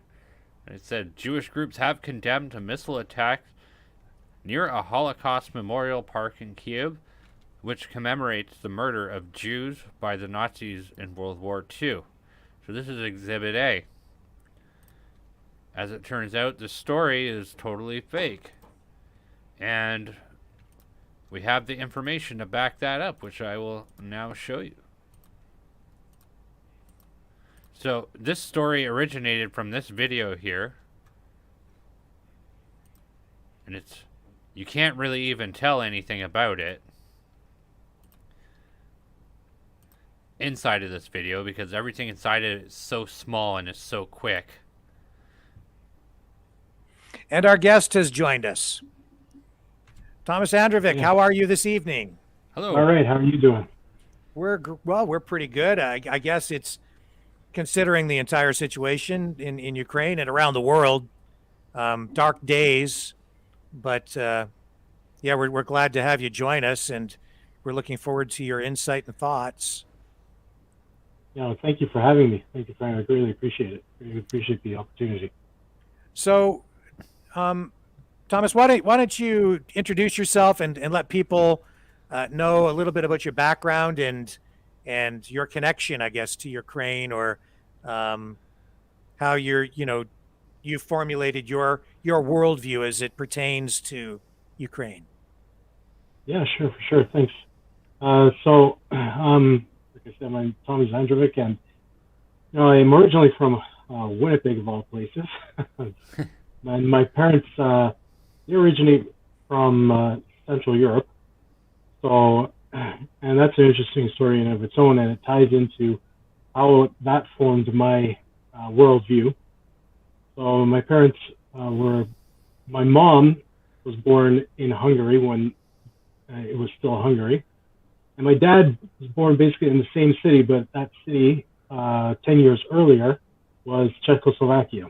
So that area of the world has gone back and forth between different nations over the past 100 years. After the First World War, the Austro-Hungarian Empire was completely split apart, and almost 2/3 of Hungary was split up into different nations. So the area that my parents come from, that is basically what Slovakia is today. That all of Slovakia used to belong to the Hungarian Kingdom of Hungary. And like I said, after the First World War, it became Czechoslovakia. When my dad was born in 1931, it was still Czechoslovakia. My mother born in 1941, it was Hungary. During the war, it became Slovakia, then Czechoslovakia, and now it's back to Slovakia. So that whole area over the last 100 years has seen a lot of turmoil. All of Central Europe, and all has to do with Western world politics and how they, especially at that time and even now, want to interfere and control of how these smaller nations, or at the time they were larger, the Kingdom of Hungary was quite large, along with Poland, wanted to dismantle these big central powers, which they did. And then you have Russia on the other side with the Tsar and the Romanovs. They controlled basically that whole area of Eastern Europe and east of the Ural Mountains there. And that includes modern day Ukrainian borders as well. These areas have been in constant conflict over the years. And, again, coming from that area and what my parents went through, how my parents lived their lives, and how they passed that information on what my family had to suffer over the last 100 years due to foreign interference really gave me or allowed me to view the world differently.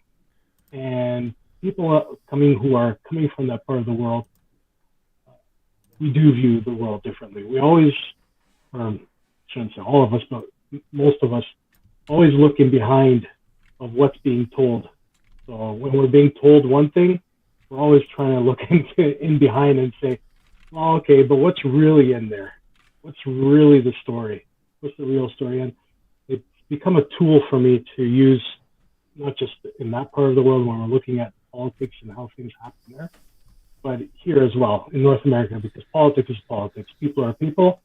The only difference has been here in North America, we've been able to live quite quiet lives.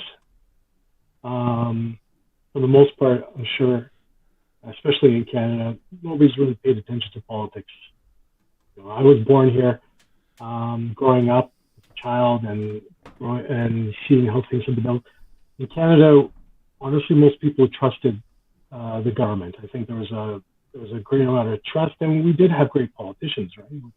We were looking at Ethan Baker, especially, I think, he was the last one, where we can say he was a patriot of Canada and who really loved Canada and wanted to do whatever he could so that Canada was not just on the map, but Canadians had the best quality of life, and Canada was the best and strongest country that it could be. I think we can all agree upon that.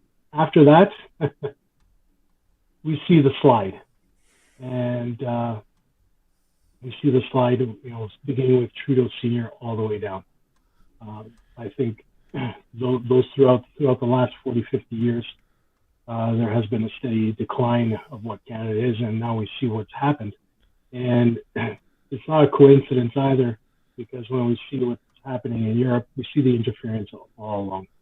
And when getting back to the original Ukraine situation at the moment, I'll be honest, I was at first when we were hearing information of the Russians setting up and having thousands of military personnel and equipment, etc., being set up all along the borders, I didn't think that anything would happen. I thought this was just really for show, and Russia would back off. And I watch a lot of European news as well, and everybody, even Central Europeans, are quite shocked of what happened in Ukraine. Nobody saw this coming, because we didn't. That's not the Putin that we've been seeing over the last 10, 20 years. And he's been talking tough, yes, but I don't think anybody really expected him to actually go through with what he's been kind of hinting at over the last few months. So do you see the motive for this as being Putin trying to prevent Ukraine from becoming a NATO country? I wouldn't say that's only one factor. I wouldn't say it's designed especially for the Ukraine. Unfortunately, Ukraine has become the battlefield. It really doesn't, in that sense, it doesn't really matter what country we're looking at that sense. It's become the battlefield of, in that sense, not by coincidence, because of all the other things that have gone in the background with U.S. interference over the last 20 years. And this has culminated into what we see today. Of course, nobody's condoning. I mean, my goodness, I don't even want to imagine the terror that these poor people must be going through, listening to air sirens going off, looking for shelter, and listening to the whistling of missiles going above them. Nobody wants this to happen. However, with everything that has been happening, Putin has been saying that he has been, and the Russians have felt that they've been brushed off to the side. So nobody's taking them seriously. He's been asking for them, he's been making his mark.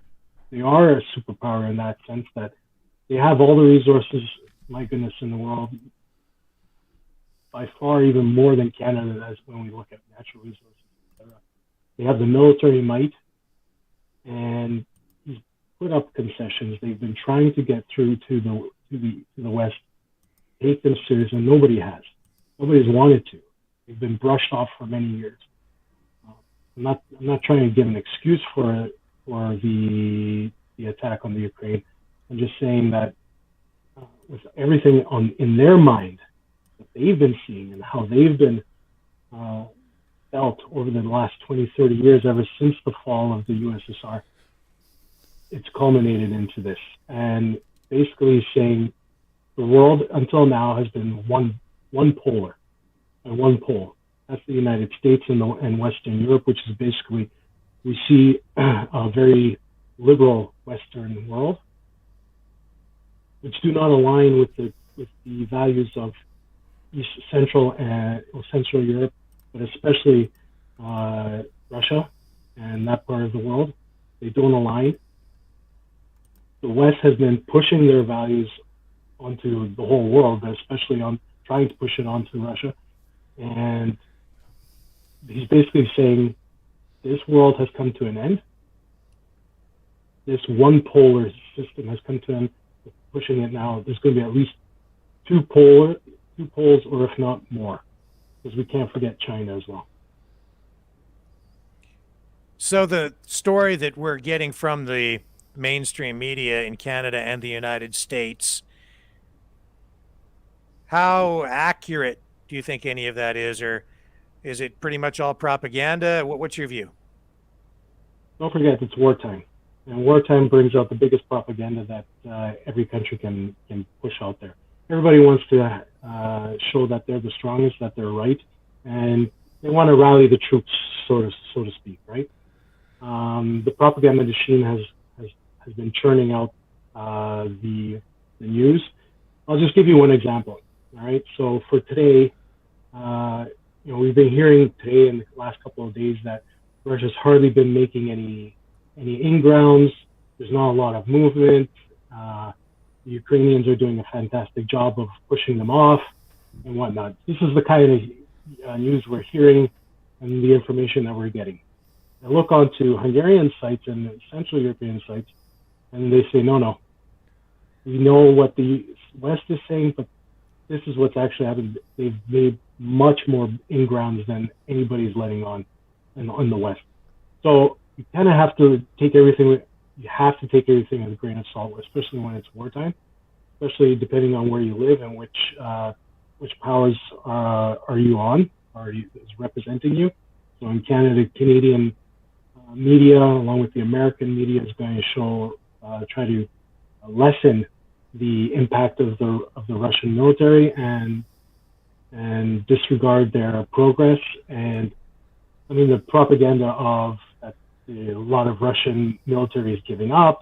They're crying. They actually showed a picture. I can't remember. It might have been CBC or CTV, where they're showing a young military personnel gentleman crying there, and he's given up and he wants to go home and whatnot. Take it with a grain of salt. If that's not going to be the case, these guys, and don't forget, Putin himself is ex-KGB. Yep. Very, very smart individual in the sense that he's calculating. He's going to calculate each and every step. And when he came out and said, we've attacked the Ukraine, he said that we've prepared for every scenario possible. And trust me, they have. So even when we're coming around with these sanctions and, Trudeau saying we're hitting them hard, it's taking effect and whatnot, trust me, they've prepared for that as well. I'm not sure if you're aware, but Russia has a heck of a lot larger gold storage than the United States. I don't think they're too worried about it. And especially when you've gone all in with war, you're prepared. You're not going to worry about sanctions and whatnot. It's not really hitting them in that sense, the way we think that it might be.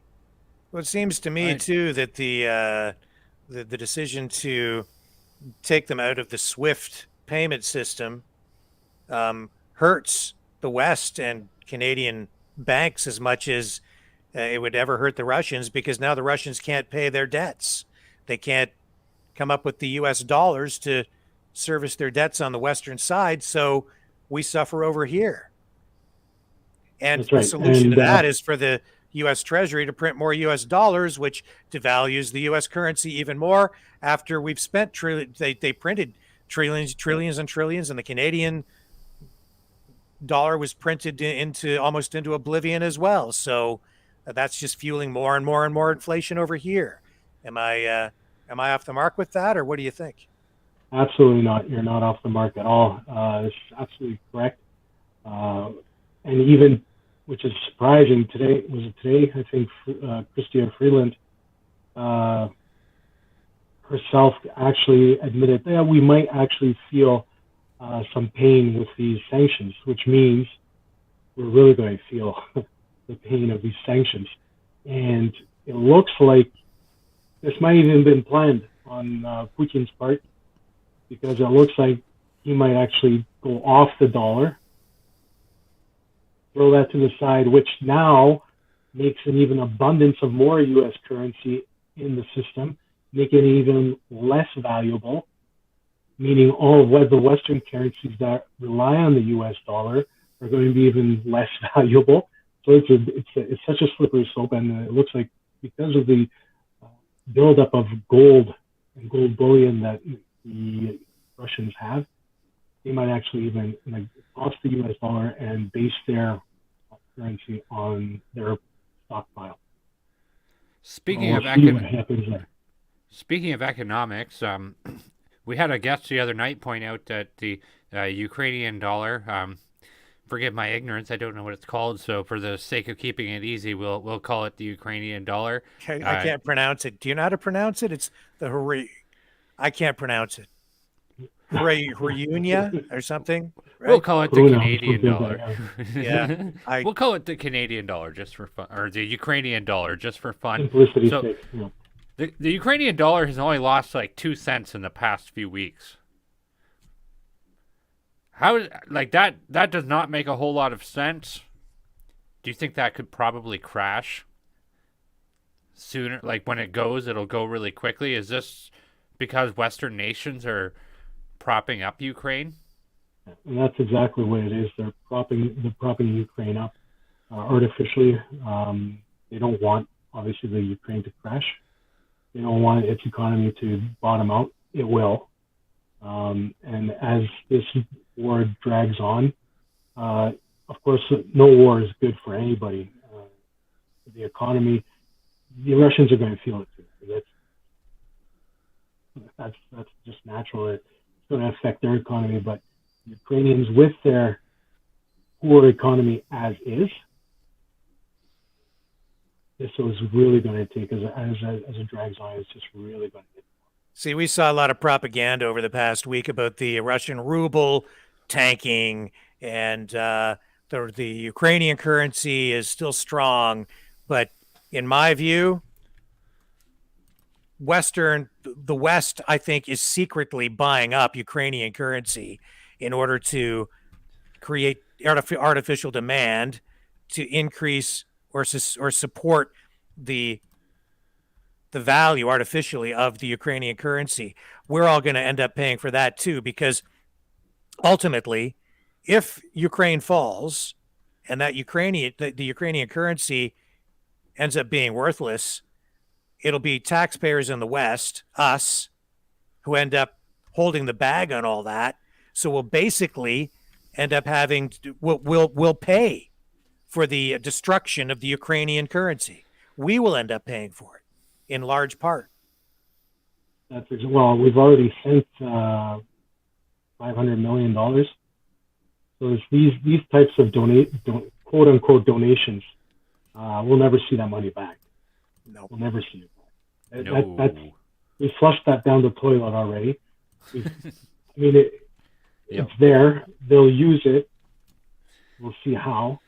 But at the end of the day, we're never going to get that money back. This is what this government has been doing ever since Trudeau's been in power. Handing out money like it's gum to everybody with no restrictions and no ties. And there's the incredible amount of money that's going out and being printed. We're never seeing that value come back ever. No. Something has to drastically change for that to happen.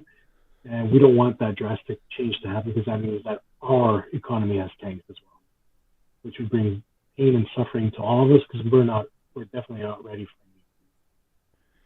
So we're seeing. I'm sorry. Go ahead, Brendan. I have an interesting observation for everybody. Maybe we all probably know, but as we know, during World War II in the UK and other places that experienced the Blitz, they had to conduct blackouts so that the enemy could not know where they were. But meanwhile, all the lights are on. You know that? Let me give you another observation, which I find, I was just thinking about this today, actually, on me. I find it very interesting that the Ukrainian defense has not blasted their train tracks, has not blasted any bridges or roads to make it more difficult for the advancement of Russian troops and equipment. This, I don't understand why. I don't want to speculate because I don't see into too much of why that might be. No, you're right, though. That's standard operating procedure. It's like in every military handbook everywhere. You know where they're going to come from. You know the roads that they need to take. Blast out the bridges, the roads, the train tracks, make it as difficult as possible for them to get to their destination, for them to be able to move forward. So you're buying yourself time to be able to defend your country. Why this isn't happening, that's beyond me. I can only speculate, but I rather not because I don't want to. No, it's all good. I know what you mean, but between those two observations, that's just two more things that make this whole situation really weird, I think. Yeah, you're absolutely right. So everything's lit up, everything's. You think that they would shut the power, so make it that much more difficult. At least not given that opportunity to see everything. And I mean, not that it matters anymore because we have GPS and stuff now, and I'm sure the Russians have GPS too. But I mean, you're only helping them out by keeping everything lit, and if they're hitting all their energy generation and stuff like that, that's only going to be a matter of time before, you would think they'd be in some sort of energy conserving mode too. Well, you would think, but like I said, this one, there are a lot of moving pieces in this. Lots of moving pieces, and you can see some of it, and you can understand what a lot of it has to, or where it's coming from. But I'm sure there are nuances there that we'll only see years from now and be able to understand. Thomas, I've touched on my concerns about civilians being used as soldiers and mercenaries over there. Our, Canadian government sending weapons over that are ending up in the hands of civilians. That's a great concern to me. I think you touched on that as well in one of the videos you posted online. Can you speak to that and give me your views? Well, I mean, just the fact that civilians I can understand why somebody being their patriotic views and wanting to take up arms, completely understand, and wanting to defend your home. Obviously, my concern is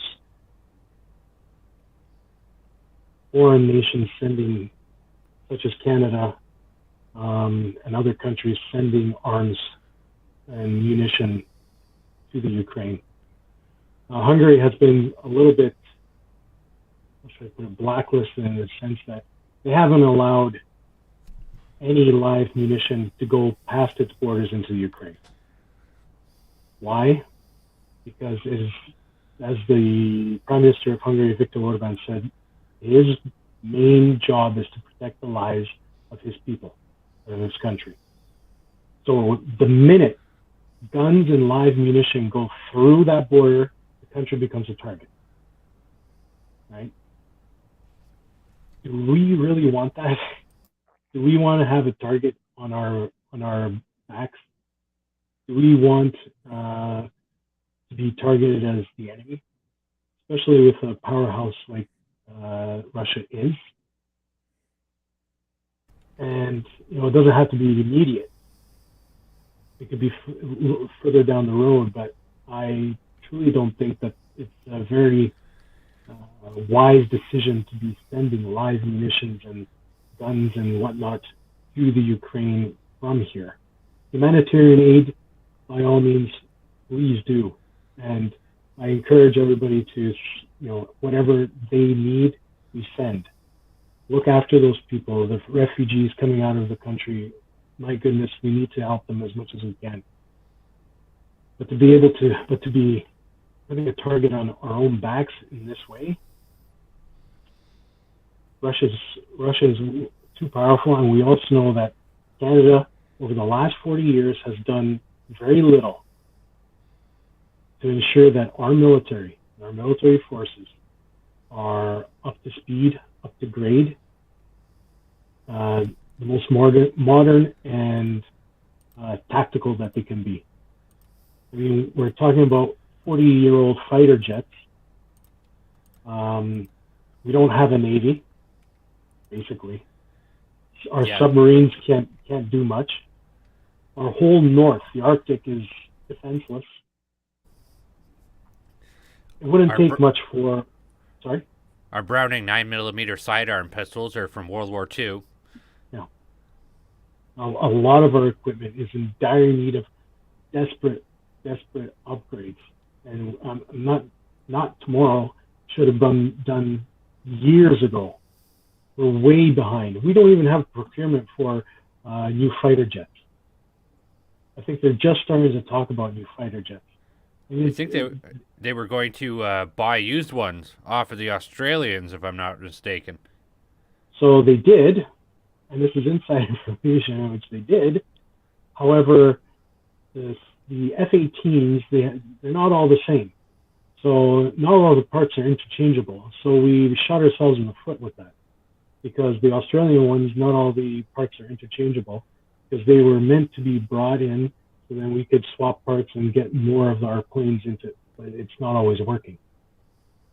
So, but you don't hear the government coming out and saying that. I heard this from military personnel themselves. Well, I know that even in operations over in the Middle East, Canadian fighter jets were only allowed to fly like support roles because the electronics that our fighter jets have, it's obsolete. So they can't even really participate in the heavy aerial missions that they conduct now. We're not equipped properly to do it. That's why they've been looking at upgrading the Air Force, but the cost to do it today is astronomical, and I don't know if Canadians have the money or the stomach for it. Canada never does. Just a brief point on that Canada always waits for a big disaster before it does anything with its military. World War I, they didn't have anything. They basically went to England and they got supplied there. World War II, same thing. All training and supplies were equipped in England. When World War II broke out, they were using World War I surplus uniforms. Same thing with the Korean conflict, so on and so forth. They never do anything with their military until something happens. Yeah, and I mean, our last great hurrah was the Avro Arrow, and we know that died to politics again. Right? There's a whole political decision not to manufacture it, but that would have been a piece of equipment that would have lasted us for a good 30 to 40 years easily, Canadian made, and have been able to look after our needs and have an easy transition. We could have just upgraded that or something on that line. But honestly, in this world that we're living today, if if something from the north would come and try to attack us, we wouldn't have much of a chance at all. And then we would try to rely ourselves on the Americans. Well, I'm not sure how much the Americans will want to get in on it, but I mean, I'm sure they would come and help just for the fact that we would be just a stepping stone to get to the United States. At that point, though, that we would be in the way, pretty much annihilated.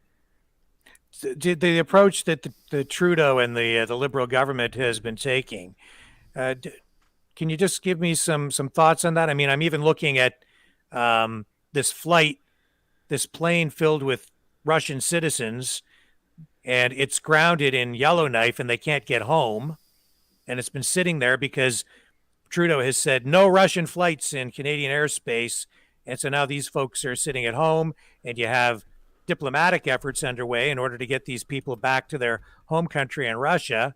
It just seems like everything that the Canadian government is doing is window dressing, virtue signaling. It doesn't seem to have any teeth. And even in Ontario, what are they doing? They're pulling Russian vodka off the shelves.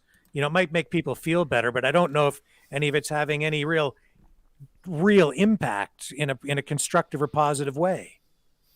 Positive way, for sure not. None of these virtue signaling efforts that have been going on from this government over the last year since 2015 has done any good. It's only divided us. Right? All this government has done is divided the people. You see Ukrainian flags everywhere, which is nice, and you look on people's Facebook page and there's the Ukrainian flag, and it's like you said, it's window dressing. That's all it is. And actually, what it's done now, so steps of taking Russia vodka off the shelves.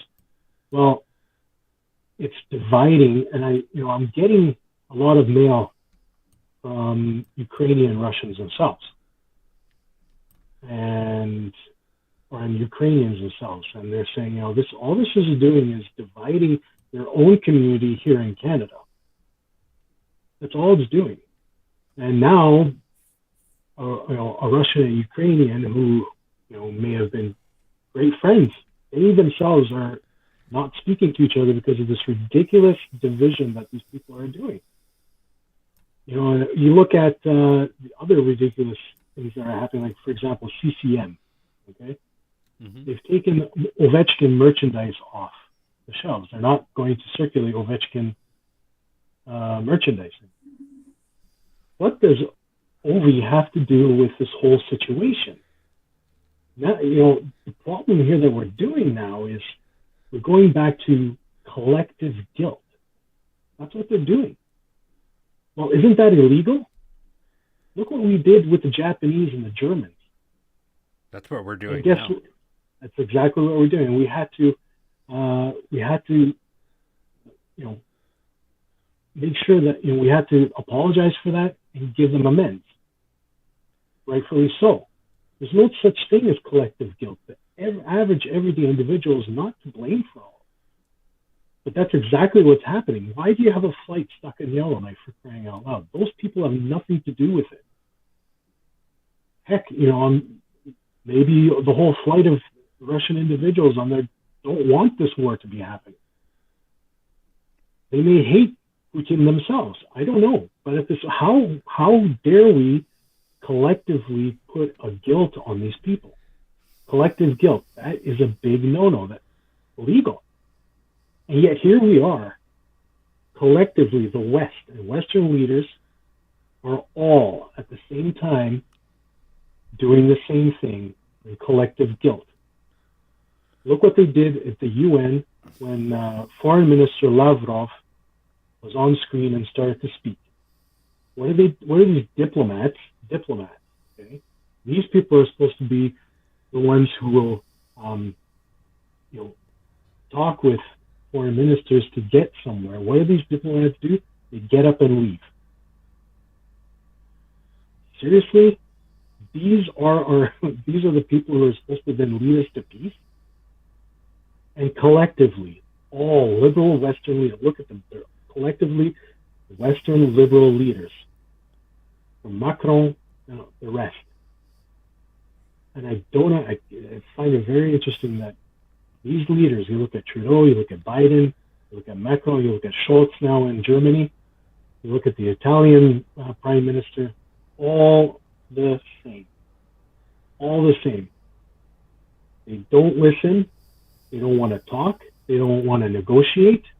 None of them. And they become aggressive. Extremely aggressive. even, I had my video and I put up my my tweets and my letters and whatnot. And those who disagree with it, which is fine, but you can disagree with it, but it's the level of aggressiveness, which is shocking. They have these Go ahead. It's very shocking, and this is what's very concerning for me, is that liberals are supposed to be compassionate and empathetic and care about people, but now they're the ones that are warmongers. They're ready to grab a rifle and pack and trek across Ukraine and start more international incidents on top of the international incidents that have already occurred. They don't want to listen to what you have to say. They're no longer about freedom of speech. There's a reason why we call our democracy Western liberal democracy. There's a reason for that. Is that when the Declaration of Independence signed and said all people created equal and et cetera, when that was created, words like that have never been spoke before. And that's what made it liberal for the time, even though there was horrific things in the world in America and that sort of thing. But my point being that what these people who claim to be liberals and progressives are doing is very fascist and terrifying, because this is, I would say right now, we are very close to some type of mob rule. Like, very close. And that's not a good thing. No, we're what's been happening is the way the Western liberal democracies have been going is they've lost all empathy. Like this whole COVID 2 years ago has shown, there's absolutely no empathy left, or very little empathy left in people. Canada was known for empathy, to sympathize with others and to understand their plight. You look at it, my goodness, the division, the hate, and the absolute demise of our society has been shown through these people who just don't want to listen, do not empathize. And we saw it. Toronto Star had that front page of "I've lost all empathy for those who get sick with COVID because they didn't get vaccinated" and stuff like that. Mind-boggling, and blows my mind. And how did we get here? Well, it's been through the examples of these leaders, and here we are today. These leaders do not want to listen. And the biggest problem is they don't even want to try to understand how the other individual thinks. Right? That is the big Socrates, Aristotle. Being able to talk things over and try to understand the other individual's viewpoint and where they come from and why do they think the way they think. We know that, like I said, Central and Eastern Europeans, they think differently. They have a different mindset and look at the world differently. Because of the way they've been invaded so many times over the centuries, etc., they are very defensive, and they're always skeptical of what's coming, who's coming, and why they're coming. So understand that. You need to try and answer, but no, they don't. And instead they get up, they walk out of it in an extremely important meeting. They don't listen to Lavrov, and it shows they have absolutely no will to negotiate, no will to listen, no will to understand where the Russians are coming from. And if they would, it's actually quite simple, but they don't want to. And this is the terrifying part, like you said, Brandon, that this could lead us. God forbid, but it could lead us into something even more dangerous and more sinister. And if we're not careful, if these so-called leaders, such as Trudeau and whatnot, if they don't actually try to listen and rationalize, this could take us down a very dark road. We're already going down that road, and we've seen with the way the convoys and the whole COVID ridiculous things that were happening. There's no will to negotiate, no will to understand, no will to talk. Because even during the whole convoy debacle, all it would have done, I was telling people, all it would have taken is somebody, it didn't even have to be true, it was somebody with a name attached to them, come down and say, sit down, I sympathize with you, Let's talk it over. I might not agree with you. We might not get from A to B, but let's see. At least that much. There was no will. And that's the shocking part of the whole thing. And that's what's led us to what's happening in Ukraine and Russia at the moment. The unwillingness to understand the Russian point of view when it comes to NATO, when it comes to them asking them to back off and, don't get so close to us because we don't trust you. That's what it comes down. We don't trust you. We may think that's ridiculous. Well, why don't you trust us? We're nice people. Well, that's not their position. That's not how they see the world, and that's not how that's not their empirical testimonies, right? That's not what they've experienced. We touched on that tonight. I did, and mentioned that a lot of this can be traced back to the fall of the Berlin Wall.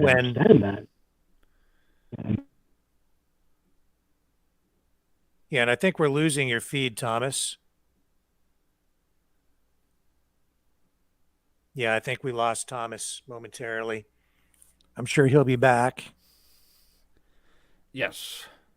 We'll just pull that out because he's frozen. But yeah, we traced that back. The reason Putin doesn't trust the West is because when the Berlin Wall came down, the former Soviet Union there was a promise made, which was that NATO promised not to expand not 1 inch further east. But then we saw other countries eventually come under the NATO fold, including Hungary, which was mentioned. And now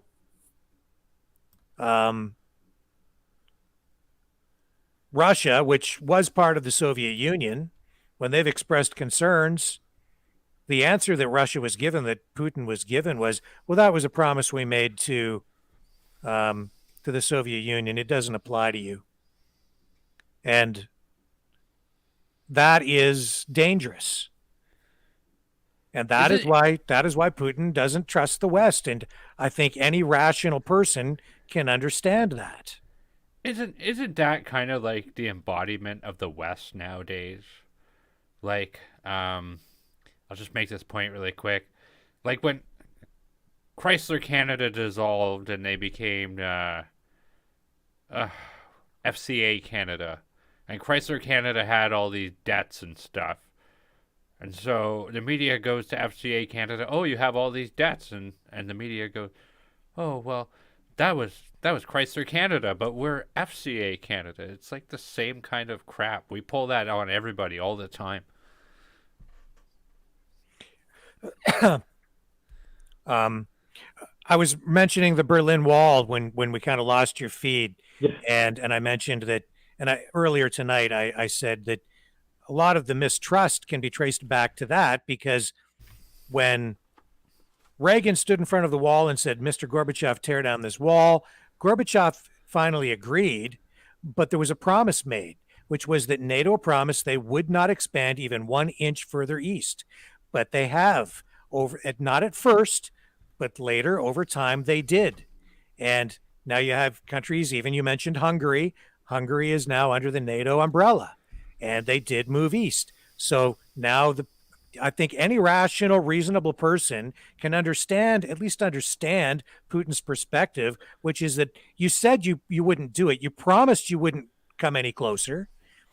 I've asked you not to, but you have, so we can't trust you anymore. I think I can understand that. I don't know why, but I don't think the public in Canada and the U.S., they're not being told this. Certainly not through the media, so people don't understand. No, and the way history's been taught. Let's just say history hasn't been taught. It's not being taught in Canada, especially that part of Europe and that time of history. And we talk about obviously the atrocities done by Hitler and Nazi Germany, but even that's barely ambiguous these days, the way it's being taught. But if we look at communist Soviet Union, none of that's being taught. None of that has been taught. And so the way this world and the way that background has been given to Canadians and whatnot, it's zero basically, and how NATO came around and why NATO was, and how the Soviets saw NATO. It was a response to after the Second World War and whatnot, and how the Russians perceive NATO, and they perceive it, like you said, as a threat, because especially since they asked and they were told, we're not going to creep up on you, we won't encroach on you. But as you said correctly, that over the last few decades, they've been creeping up, encroaching, getting closer and closer. And the big one, I think, that really hit home for Putin and the Russians is when the Baltic states joined, because that's right there, right on their border, very close to St. Petersburg. And in these major Russian cities, I think that's where they say, okay, this is not right anymore. And then you have the Ukraine courting Ukraine courting NATO and NATO courting the Ukraine to come and join. And this has been going on since this kind of dance with the West has been going on ever since, well, you can sort of say since the fall of the Soviet Union, 91, Ukraine declared independence. But especially when you look at 2004, all right, 2004, we had the Orange Revolution in the Ukraine, where you had Lukashenko and Lukashenko there. Lukashenko is pro-West and Lukashenko is pro-Moscow.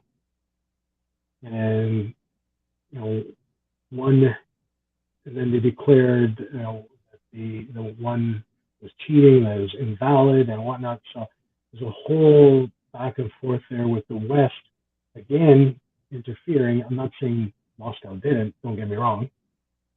But you can see that it was a battleground already back then as well.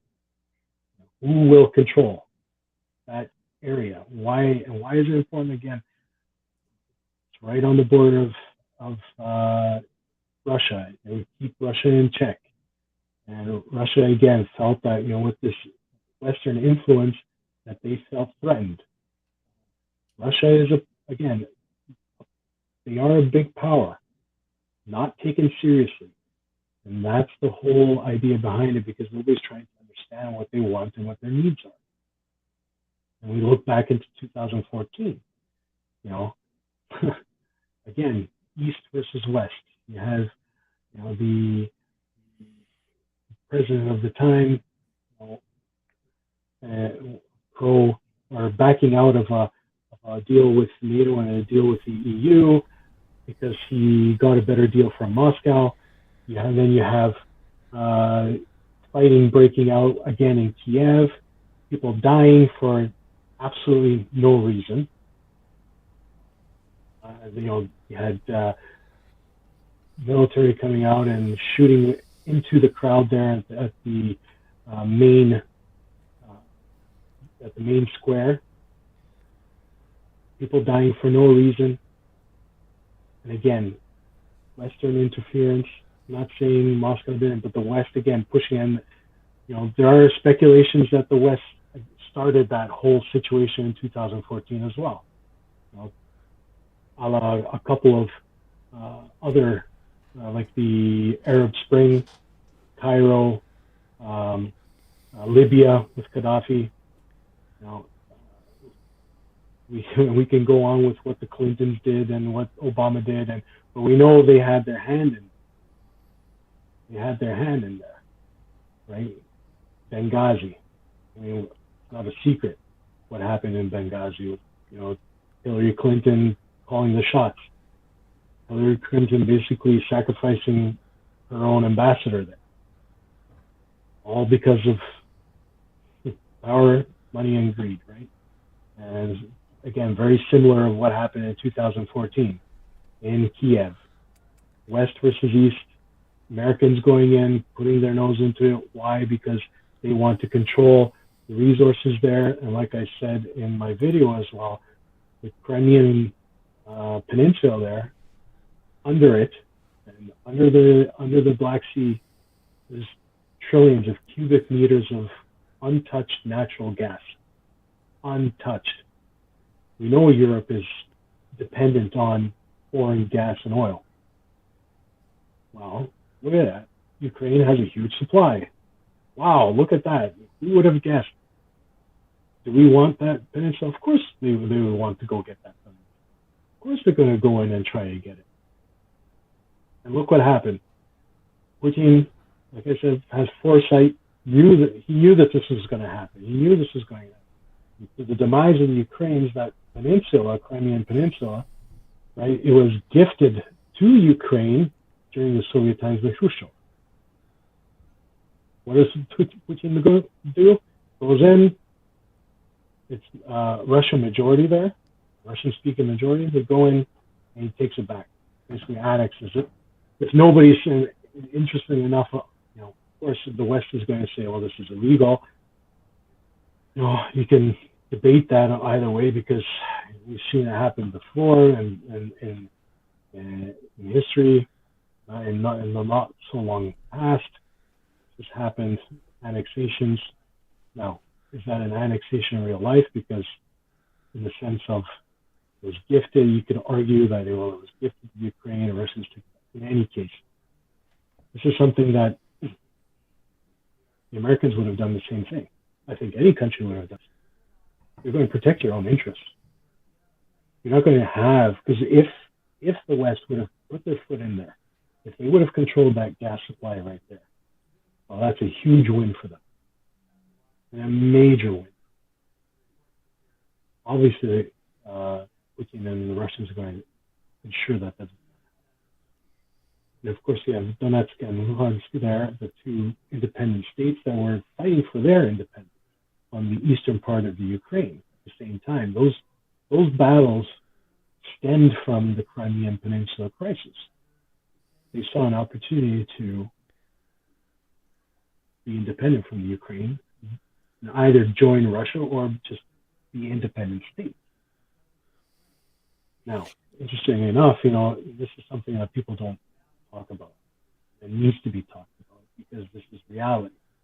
And where after the annexation of Crimea and that whole eastern part, and where it's Russian majority speaking individuals and citizens, Ukraine passed certain laws in which it is stated that it is illegal to be served in any other language than Ukrainian.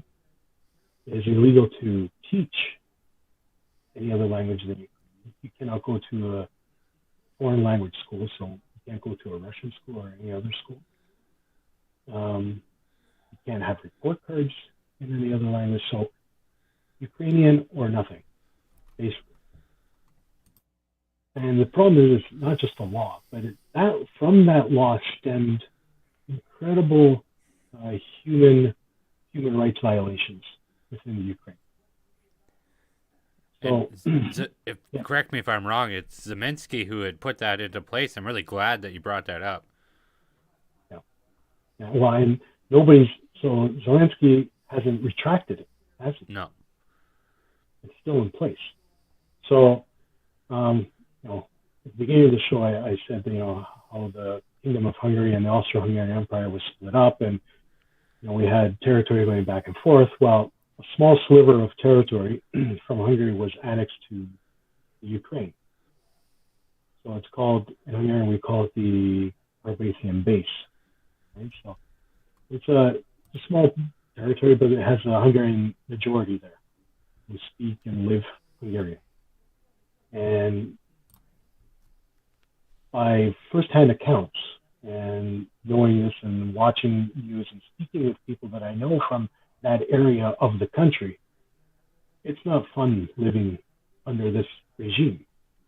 Never mind you can't speak, you can't do anything in your own native language and culture, but they enforce it in such a way that, it's brutal. they will physically intimidate you. And like it or not, and I do apologize for those who might think that we're going off the road, but we're not. There are neo-Nazi factions in the Ukraine. Azov. Right? That's what it's called. In fact, can we bring up that picture of Christopher Freeland again, Brendan? Yeah, I'm going to bring that up right now. Just to add to your point there, Thomas, and to bring that home, just imagine if Canada outlawed French. Yeah, basically. And 5% of the Quebec population that speaks only French. Like, could you just imagine the outrage that would create, even amongst the bilingual? Oh, for sure. And I mean, rightly so. Rightly so. I mean, who has the right to determine what language you speak? What, if you are, if you're loyal to the Ukraine but speak different languages, it doesn't really, this is something that needs to be understood by people that, it doesn't matter as long as the loyalty is to that country and you want to build the country, well, then by all means, speak whatever language. If that's your heritage, by all means, go ahead. And this happened in the East Ukraine as well, where you have, of course, this law was aimed at the Russian population. This is obvious. Yes. Obvious that it was aimed for the, unfortunately, the smaller ethnic groups such as the Hungarians, you have some Poles and Latvians there as well. They suffered obviously from the same law, but it's ruthless. From that law stemmed, you had neo-Nazis to be able to grow and become part of the society in which they were not challenged at all. They're not challenged. And nobody said boo. You even had Madeleine Albright in the day on stage with the neo-Nazi, I can't remember the name, Bandera, I think, or something. On stage with the Banderites, yes. There you go. Yeah. I got the picture up there, Rick. Yeah. On stage with Madeleine Albright, and Madeleine Albright, who's Jewish descent, right there with her. And here we have Christopher Freeland. Now, of course, they're now trying to apologize for this. It would be apologetics, right? We're seeing, she didn't know, and this and that. She knew full well. Oh, this is Russian misinformation. It's not Russian misinformation. Slava Ukraini, glory to Ukraine. That's the Azov and the neo-Nazis colors right there. There's nothing more to explain. Unfortunately, this is true. She did know full well, and she knows full well because she took that picture off of her Twitter, and as we discussed at the beginning of the broadcast, she didn't make any statements that I could see, but the mainstream media, or at least the National Post, who I used to figure was more or less conservative, but apparently they are not, because they're saying whoever is touting that this is a right-wing symbol is a Vladimir Putin shill, more or less. Well, and they put up a picture, a redacted picture with that scarf missing from there. It was taken off, right? National Post, you would think, but then again, don't forget where they get their money from. Mm-hmm. So, government money, I'm sure they were told what to write, to keep the money flowing into the National Post. Unfortunately, we know that in Canada, there's not a lot of free press anymore in that sense, just because of, you're not going to bite the hand that feeds you. See, I find it disgusting that she stands there with that banner, knowing exactly what it is, thinking that Canadians generally won't understand it or realize, and then she turns around and has the audacity to call this Canadian truckers and freedom truckers a bunch of Nazis. It's just disgusting. and anyone who supports them Nazis. And then look at what she's done and what Trudeau has done, going after bank accounts, freezing the funds, treating them like terrorists. The real Nazis are standing right there. She's one of them. She's one of them. She's the freaking Nazi. She's the fascist. Chrystia Freeland. People need to wake up, open their eyes. She's the fascist, and their approach to dealing with the freedom truckers and the freedom convoy. That's a fascist way of dealing with protesters who have been completely peaceful. Lie, spin, smear, punish. That's exactly right. And it begs to ask the question of why is she not allowed into Russia? She's not allowed to go into. As she was a foreign minister, she was not allowed to go to Russia. Deputy Prime Minister, you're not allowed to go to Russia? Why? Please do tell us why. I'm really interested. Because, somebody said, well, she did that while it was the Soviet Union. Yes, but she's still not allowed to go back. Even after the fall of the Soviet Union, she was still doing whatever she was doing in that area. Why? What was she doing? What was her involvement in the Ukrainian movement at the time? What kind of movement was she in? Because we know that she was an activist. That's we know for sure. But what kind of activity was she doing in the Ukraine? I would like to know. Because, as we know, her grandfather was an editor for a Nazi paper in Poland, Ukraine. So, please do tell me, Ms. Freeland, what did you do in the late 80s, early 90s in that area? And why are you not allowed yet, this day, to go back to Russia? I would like to know. And then, never mind that, and then you start, getting back to the truckers in that what you were saying. Yes, she's going on calling them all these people. Yet the counter protest that happened, I think the third weekend. What do you see in the counter protest? You see Soviet flag, the hammer and sickle, and you see Che Guevara's face on a red backdrop. Well, neither system was good. Nobody's giving excuses. Nazi, obviously, we know the bloodiness of that system, but 100 years of communism has brought 100 million deaths. And Che Guevara's was one of the bloodiest and ruthless of them. Nobody said a peep. Not one politician in Canada raised their voice and said, that is despicable and should be outlawed. Do you know that in Hungary, for example, both the swastika and the hammer and sickle are illegal symbols to be used in public? You cannot use it. If you are, you will be punished by law. And there's a reason for that. They suffered through both of them, and they don't want to see it ever again. There's actually even a dispute that can Heineken be sold in Hungary because it has the red star on it. Right? So that's how seriously they took it. That's how seriously he took it. So why are we allowing in Canada for these symbols to be used? If you see a Nazi swastika or this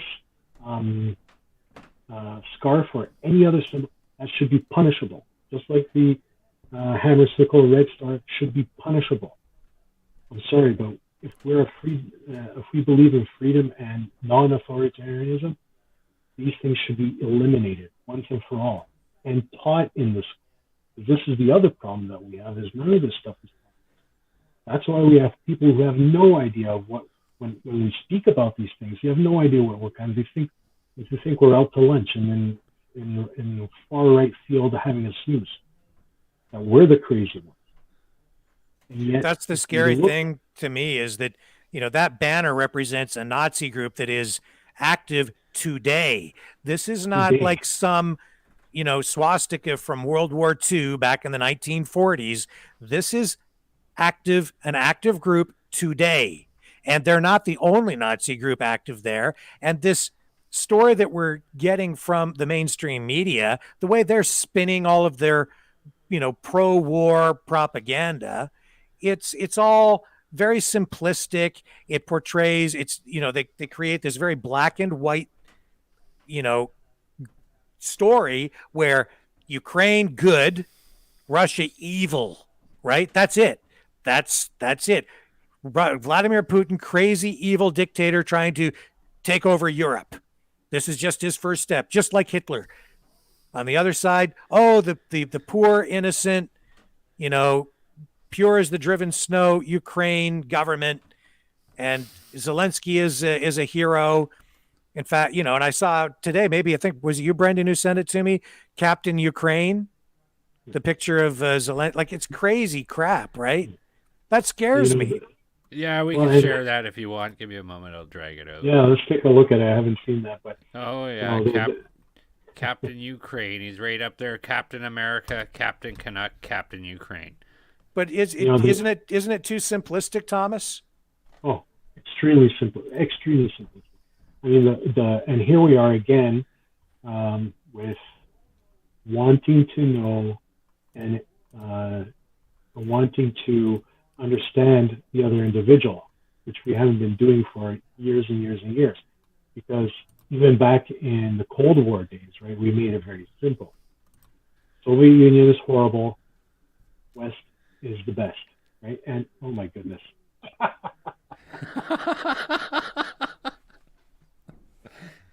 Man, that propaganda machine is working overtime. And, to a degree, I get what they're trying to do, but, like to be this extreme on either end is absolutely ridiculous. I'll be honest, and this is just my thinking, as I highly doubt that Zelensky is in Kiev or in the Ukraine. I really liked how you put that. I really liked how you put that, because my brain shook when I saw this, but I really couldn't put it into quite those words. So thank you for that. Just a reminder to people, if you want to donate to our channel and our efforts, our journalism, you can go to freedomreporters.com. We can't do this alone. We need your help. You can also click the hot link on the YouTube channel, on the Facebook platforms as well. There is a hot link in the descriptions. And again, you can go straight to the donation page by going to the URL, freedomreporters.com. And we're here tonight fighting on the information front with Thomas. And and I'll throw it back to you, Thomas, for more comments on this crazy propaganda that we're seeing. Getting back to how you put it as well, the oversimplified outlook on this whole war, and even the older generation, looking at people in their 60s and 70s, they grew up with Soviet Union bad, West is best, and nobody's moved away from that. Since after Russia fell, or the Soviet Union was dismembered and fell, and kind of became almost irrelevant, I think that's where a lot of people stopped, and they still have this idea that Russia is some sort of backwards country, and where they don't think that like we do is true. And this is where what I'm saying is nobody's gone out and actually tried to understand these people's way of thought and try to talk with them and see where they're coming from and why they think like that, and why we have a difficult time understanding them, and why we have these different points of view. And if somebody would have been able to start this, then we might not be in the situation that we are today. But I think, and that's why even 67-year-old individuals are really dumbed down their way of thinking, in the sense that Russia is evil and Ukraine is pure as snow, freshly fallen snow. They could do no wrong. It's much more complicated than that. And I've had a couple of comments, so complicated you can't even give factual evidence and whatnot. And that's what I'm saying, is that people aren't even trying to understand the situation. They're just gulping up the propaganda that's being put out there, really oversimplifying, and it's quite disturbing, very disturbing, that people aren't trying to look and dig deeper into why we're in this situation that we are, because it can easily get out of hand and control if we don't ask our politicians, those in power, to be level-headed, think things through, don't walk out on the other guy when they're trying, even if you don't agree with what they're saying, even if you think it's a bunch of propaganda. So what? At least listen to the guy. But they're not even doing that. They're not even giving that courtesy, and that's the problem right there. And that's what the Russians have felt over the last 20 years, 25 years, that nobody's been listening to, nobody's been taking them seriously. Well, you know what?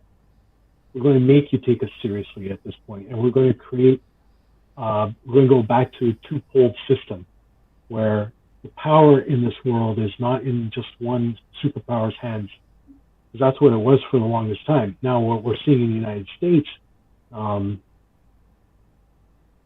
people still think the United States has the most powerful military in the world. Well, unfortunately, we saw what Afghanistan was.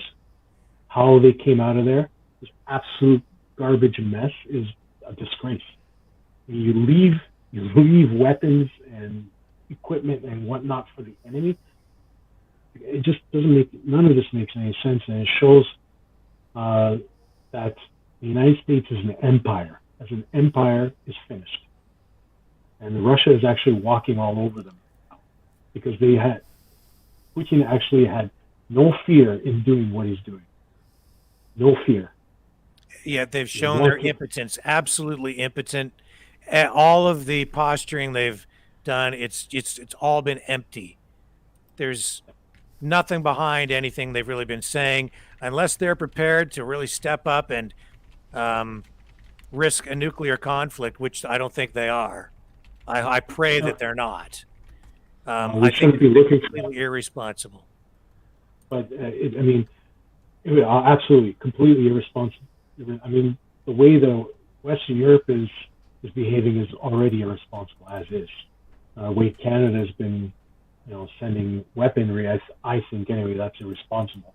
Irresponsible too, and maybe you'll speak to this. I mean, I've had contact from over there in Ukraine, people saying that a lot of the weapons that have been showing up have been ending up in the hands of criminals and gangs, and so it's creating chaos in the streets where the gangs are sort of now posturing and fighting for a hierarchy of power on the streets of Ukrainian cities, and civilians are being shot, people are being killed, not by the Russian army, but by members of organized crime gangs, criminals on the streets committing all kinds of different crimes, and it's the Ukrainian people who are suffering. To me, that seems evil in itself and completely irresponsible on the part of Zelensky and the Ukrainian government, but also on the part of the Canadian government, sending weapons over there, knowing how they're going to be used, thrown into the hands of civilians who don't have proper training, and all of this coming from a prime minister and a so-called liberal, but also a fascistic government that we have here that advocates for gun control here and is always talking about the evils of firearms, and yet they're sending guns over there to put into the hands of, I don't know, moms and probably teenagers and who knows who else, to go and stand in front of the Russian military. And it can only lead to bad things. It is leading to bad things. And, they use that as propaganda too, because as soon as civilians are killed, as soon as civilians are targeted, because they run out there with these guns that we've sent over, then the propaganda machine kicks in and they say, oh, these civilians were killed by the Russian military. This house got bombed, or, right? I mean, it's insane, absolutely insane. And it's the blood spilled over there by those civilians. Those are the ones who pay the ultimate price for our stupidity. And I say our stupidity because we elected these people to be real leaders, and they're letting us down. They're failing us. They're failing the Ukrainian people. They're failing the world right now. Yeah, and it's a good point with the mafia and everything. Mafia activity in the Ukraine is through the roof. Mafia activity in the Ukraine, don't get me wrong, Russia as well, but especially in the Ukraine, is basically a normal thing, unfortunately. That's how that country has been working over the last almost inception of 91. The mafia rules. Ukrainian mafia can also be found in Slovakia as well. They're both very similar in the sense that Ukraine is a money laundering machine. That's what it is. A lot of illegal activity, lots of illegal activity, lots of money laundering, lots of underground stuff going on. We're not going to get into that. It could be everything from human trafficking as well. Nobody talks about this. Nobody. I'm sure Putin knows very well. And that's got to be one of the biggest problems here, because you have a guy who's up to his eyeballs in corruption in Ukraine, has been for a long time. His family's up to their eyeballs in Ukrainian corruption. We've seen all the evidence of that. The media refused to talk about it. And now the guy's sort of leading the whole, assault on the Russian invasion of Ukraine is the same guy who really probably caused a lot of this or allowed it to happen because of his failed foreign policy, and is probably trying to cover his butt and the butts of his international elitist buddies who have financial interests in Ukraine that they probably don't want the rest of the world to know about. Well, I mean, there are all sorts of different interests there. We won't get into it, but money being one of them. We have the WEF and all those who are trying to get their footing into the Ukraine. They must, and don't forget, Putin was the one who exiled the Rothschilds from coming to Russia. They can't step foot into Russia, the Rothschilds. So he knows something, obviously. And there's with the money laundering on all, Lord only knows what Trudeau has going on there, England has going on in there, and a lot of other Western country leaders, liberal Western country leaders have going on in the Ukraine. The cesspool. It's a true cesspool. And I'm not saying this just because I know from, in the sense of experience of other people, my friends in Ukraine who belong to the Hungarian minority, of firsthand knowledge of, through the mafia and whatnot, of what goes on there. But over the last couple of days, I've had Ukrainians tweeting me, emailing me, and telling me that I'm spot on when it comes to the illegal cesspool activity that goes on in Ukraine. It's unbelievable. So it also begs to differ, right? When we talk about the Ukraine, up until now, I bet you 80% of people, if you ask them where Ukraine was on the map, they would show you. Now, all of a sudden, all at the same time, all in unison, every single Western leader is pro-Ukraine. How the heck did that happen? I don't know. It's almost, it's like they had a revelation or something. Yeah. No, it should have a flag going off in your head, red flag saying, well, how does this work? That all of a sudden, nobody talked about Ukraine until now. Nobody. It was never a topic. Nobody seemed to care what happens. Even in 2014, when they had the revolution, the Maidan Revolution, it wasn't even really talked about then a whole lot. No, I mean, you heard about the Orange Revolution because back in 2004, just because it was something new in the sense that it was pro-West or pro-Moscow. That's how it was really put out. But yeah, you're absolutely right. 2014, when we had things happening with the revolution in the square there, nobody really talked about it that much. Even the annexation of Crimea, we heard stuff about it. Nobody really cared. Quite honestly, I don't think anybody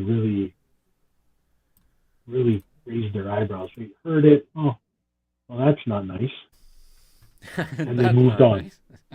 And they moved on. Right? Yeah. So it wasn't really put in the front. I mean, you had a TV showing you, and the news would report on it, but nowhere near to this degree. And when you think about it, guys, Ukraine and Russia have been at war since 2014, that's 8 years now. Because of the Donetsk and the Luhansk area in Crimea, they've been at war actually for 8 years. So nobody's been talking about the war that's been going on over there. Nobody. So it's really interesting that all of a sudden now, I get it. It's a huge military force going in. This can't be denied. But at the same time, everybody, all at the same time, all Western leaders, to be donning Ukrainian colors and whatnot, something is amiss there. You know, and getting back to the neo-Nazi point and neo-Nazi activity in Ukraine and with the eastern Ukraine and the Russian area and whatnot, it's interesting to note just because Ukraine in itself, right, it's kind of a mishmash of territories. So you don't have a fluid Ukrainian territory. It's much smaller than what it is right now because of the large Russian population that's left over from the Soviet era. You have a number of different minorities sitting there. Ukraine in itself is a young country that's independent. And my parents coming from that annexed section of Hungary, which is now Slovakia, which is another very young country, right? It's separated from Czechoslovakia in 92. Yes, 92. 92 into 93, I apologize, 93. And there too, you have the same sort of problems as you do in the Ukraine. Why? You have young countries who are looking for their identity. They're looking for their identity because they don't have that kind of a history to fall back on. And any minority in those countries, to them, poses a threat to their identity. This is why you have the rise of these neo-Nazi factions in these countries. Slovakia is very similar. You ask Hungarians where we come from, you know, we suffer the same fate in the sense that my family and my friends who live in that part of the country in Slovakia, you know, if you don't speak Slovakian properly, or if you speak Hungarian, or if you admit that you're Hungarian, boy, that can bring you a lot of trouble. Because they feel that it's a threat to their identity.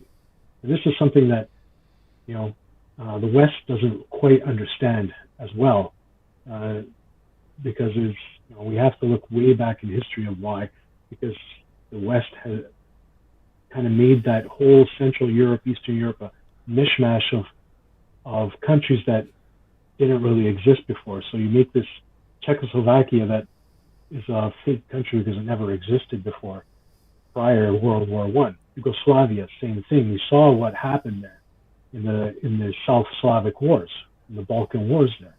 Same thing happened. You know, we had these mishmash of ethnicities that the West put together, put their nose in, tried and thought that they were smart enough to bring some sort of solution without asking the people who actually live there.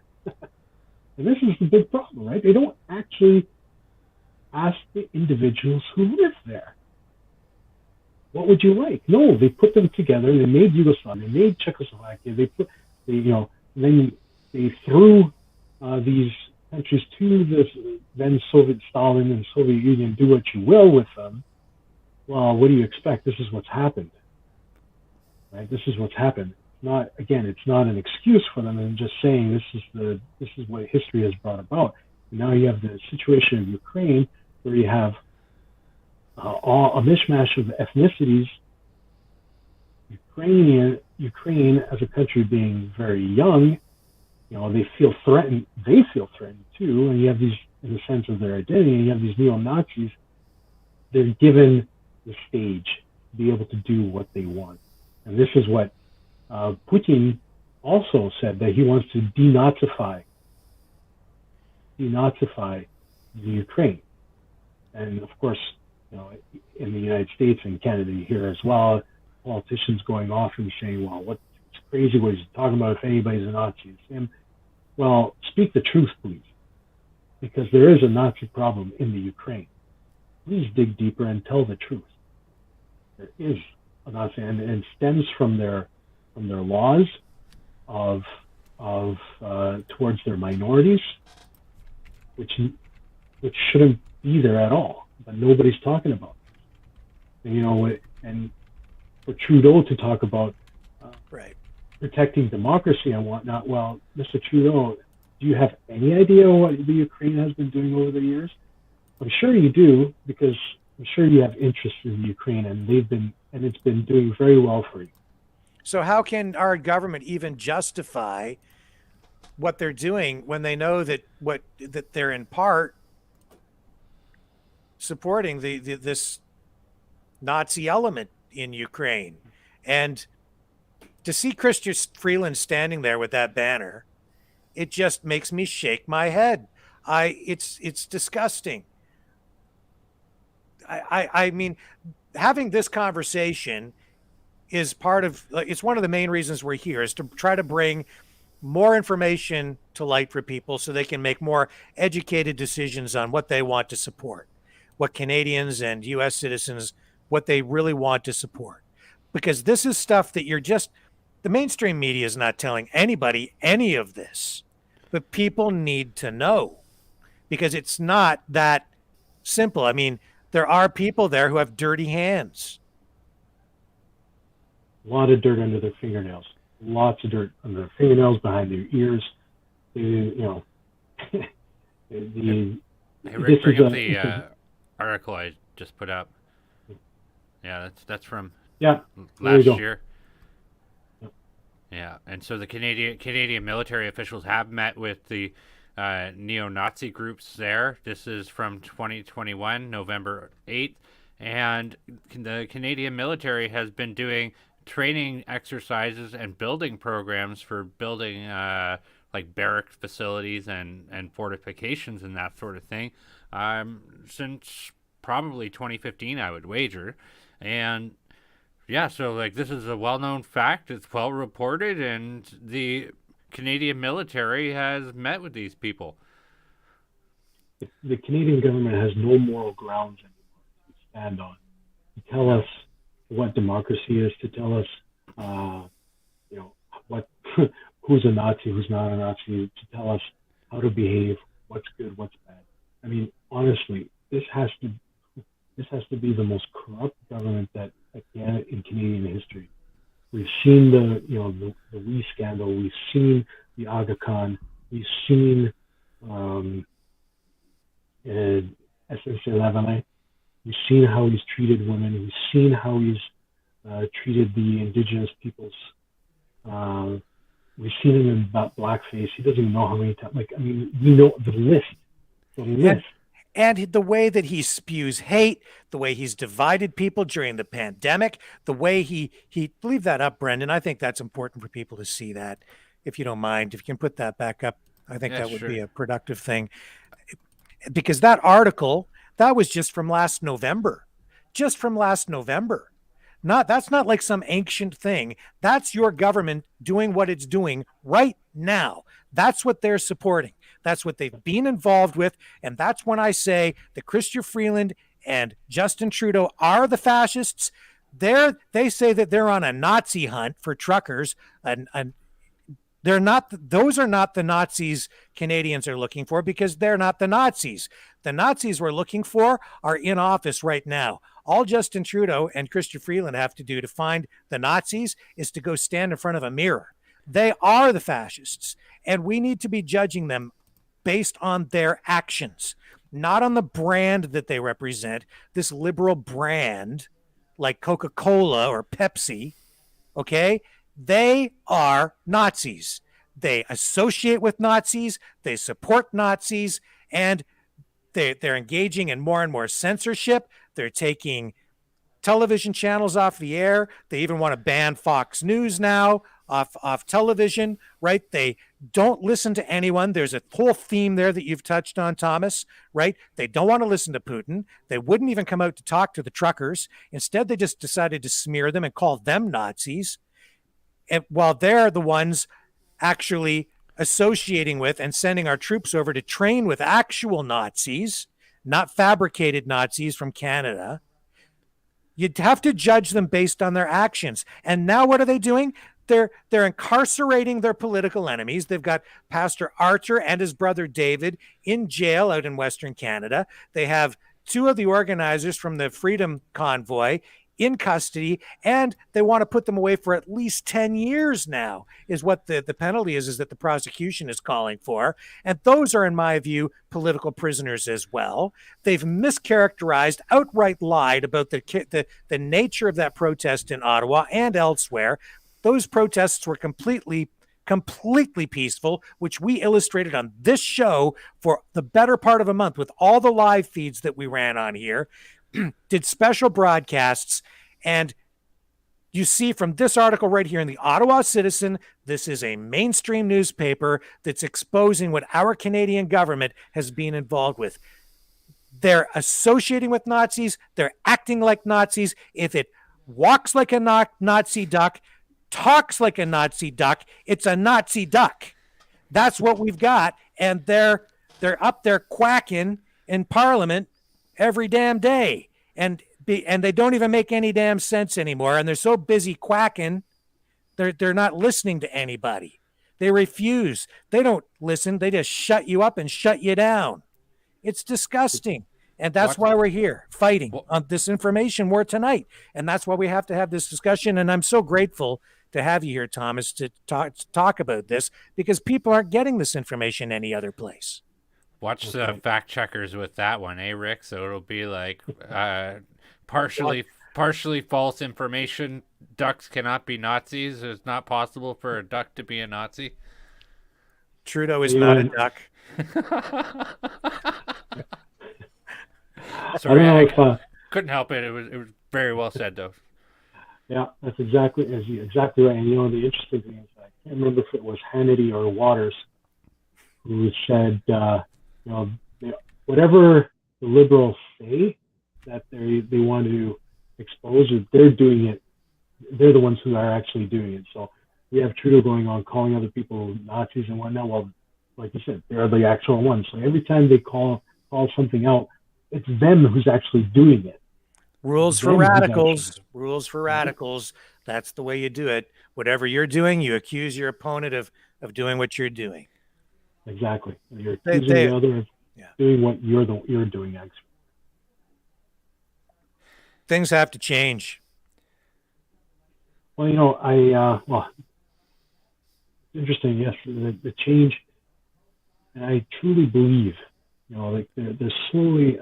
I'm very grateful. I'm very blessed in that sense that through social media and whatnot, and through my last couple of videos that I've made, people have started to have become more brave and more confident, coming out and saying, the world needs to change because this can't go on for much. So eyes are starting to open up. People's minds are starting to open up. And, thankfully, people are realizing that they're being duped. That they're really being duped and taken for a ride. Like you said, and that's a very good analogy, that the liberal brand is what is confusing them.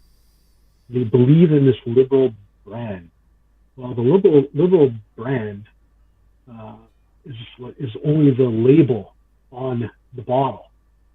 What's inside that bottle is poison, complete poison. And the classic liberalism has died. That's dead. And the liberals have moved themselves from this centrist kind of party to an extreme left. They've overtaken the NDP. They're so far left now. But this has been a sort of movement for the last 40, 50 years, and Trudeau's father started this. So we'd like to talk about, I could go on fairly long about this, but the 68ers. So in 1968 in Europe, we have kind of a cultural revolution and even here in the 60s, right? We know there was kind of a difficult era, where people didn't trust the elderly anymore.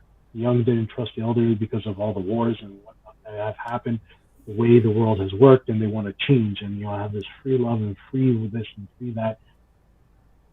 You know, a movement towards a more socialist world, and where, you know, they deserve this, they deserve that, this, that, and the other. And in the 80s, when Perestroika came around, Gorbachev was in power, honestly, I think that's where this all kind of gelled together. You know, where it wasn't so much that communism died, not at all. Guys, communism did not die. It just morphed and took on a new name. It just morphed and took on a new name. And, you know, it's really interesting. For the Nazis, we had the Nuremberg trials, right? They were held accountable. Tell me, please, who was held accountable from the communist era for the atrocities that the communist dictatorship did to its people and to the numerous people throughout Eastern Europe and Central Europe? Nobody was held accountable. There were no trials. Right. You notice that there are no trials, and in fact, I'm sure, you know, because we talk about, and we can read about this, that Western and Eastern politicians met to discuss the transfer of power. Who the heck knows what they talked about and how that transfer of power, who was going to get rich and who was not going to go to jail, because nobody went to jail, but everybody got rich. Every single individual who was in power at that time, didn't matter if it was Poland, Hungary, didn't matter. They all got rich, and nobody was held accountable. Zero accountability. But the Bushes and all those people who were in on it at that time, they also got rich. They also had holdings. And they pushed the agenda, and they found the agenda to be perfect timing for them to then really implement that agenda of this this new world order, right? And Pierre Elliott Trudeau, we know he's a 68er in that sense. Same sort of ideology, very communist orientated. I mean, never mind him going to Cuba and being there for every Christmas, but he was the only Western leader to attend May Day parades in Moscow. I mean, you know, and from then on in, you know, we know that when he took power, they voted for themselves to give themselves this huge raise in pay, all the MPs and himself. And Diefenbaker got up, went to Ottawa, and reamed them out, telling them, who do you think you are?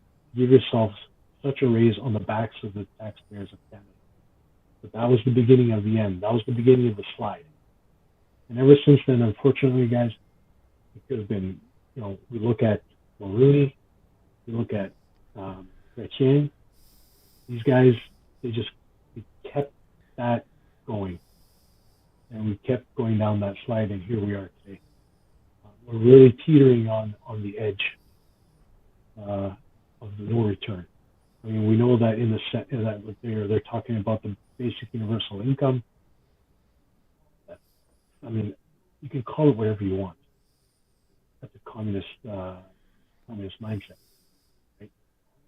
I mean, there's no other word for it. No, so there isn't. We're right. We're really right there. We're really on the edge, and we need people to understand that, you know, yeah, it sounds great. Don't have to go to work. I get, you know, it doesn't matter if I lose my job.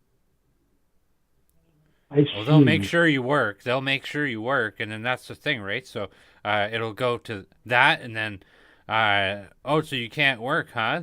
Don't worry. Once that happens, I can assure you there'll be people disappearing.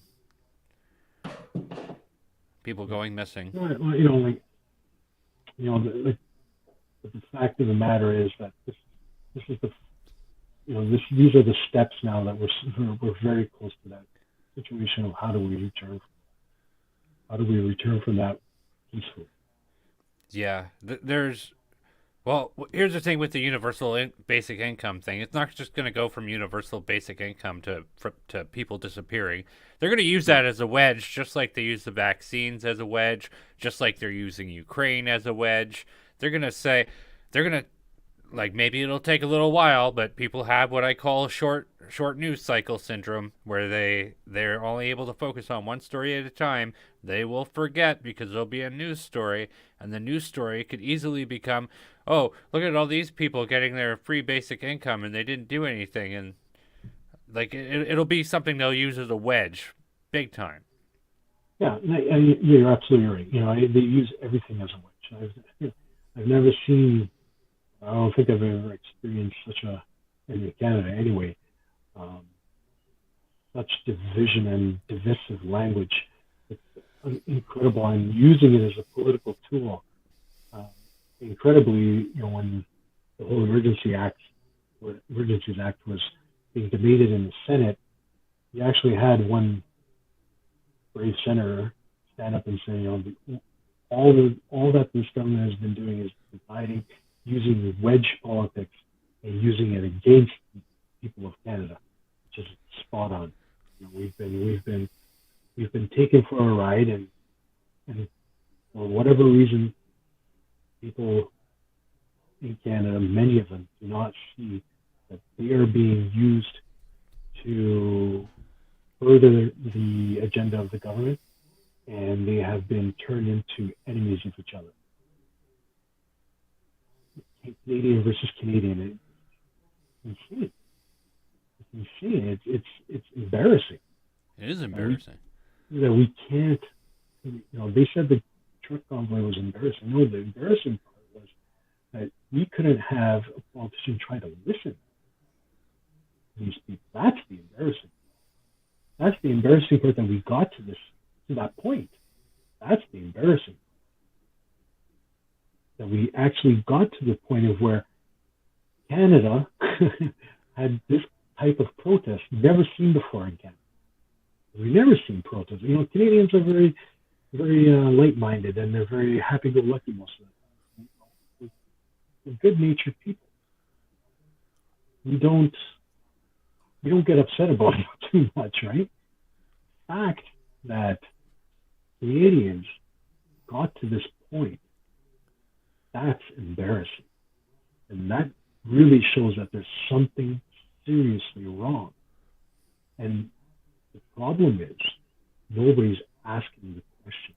How did we get here? Nobody. I'm talking mainstream media is not asking these questions. Reporters are not asking these questions. Politicians are not asking. The Conservatives are not asking. The Conservatives are not asking these questions. Because the Liberals and the NDP, they're not asking, fine, but Conservatives are not asking these questions. Everybody should be asking, how did we get here? No, what are they doing? They're pointing fingers at, other people, like you said, Rick, calling people Nazis and misogynist, each other, all the names in the book, instead of asking how we got here. And the same thing with the Ukraine situation. Nobody's asking how we got, or how they got, how did they get these? Nobody. I haven't heard of one mainstream media report ask that question. I haven't read it, of how did we get here? And that should be the basic question now. Because if we're not going to answer these questions, and we're not going to ask them and then try to find an answer, we are really doomed. We are asking for our own fate, which is demise. We're not asking these questions and be able to sit down and talk about it. And unfortunately, we see the unwillingness of governments, or plural governments, to ask and discuss. And they really look upon the everyday voter as a subject, unimportant. Okay, you go every 4 years, you put your little vote in, and then move on. This is what our system has been. Is that we're only good for voting, putting them in power, and then forget about it. 4-year cycles. This is what we think about. And politicians think in 4 years, and don't have any really bold ideas how that has, let's say, a 10-year plan or a 15-year plan, or whatever it may be. Nobody thinks in those kinds of dimensions, because everybody's only worried about their power today, their pay today, and their pension in 6 years, which these politicians get after 6 years. Well, Thomas, it's coming up at 9:30. We've been on the air here for well over 3 hours in total so far tonight. I'm going to come back to you in just a moment. I'm just going to let people know, though, that there's a lot of ground we did not cover tonight. We didn't really get into those Pfizer documents yet, which have been released. I'm surprised, actually, that we haven't been hearing more about it in some other media outlets. I mean, there are about 10,000 pages to go through. I've been trying to read a lot of it, and I still haven't gotten through it. I want to make sure that whatever we present is accurate and truthful, and a proper representation of what is in those documents. So we will be getting into that, and we will have to probably flip over to an alternative video platform in order to properly explore that subject in the depth that it really properly deserves, that you deserve as viewers, so that we can do it properly. I will say that we have seen some interesting information come out of that. And I can't really get into too much of it here because we're on YouTube and they will ban us, as they do everyone that says anything that they don't like about the vaccines. But there are some things in there that I think will be of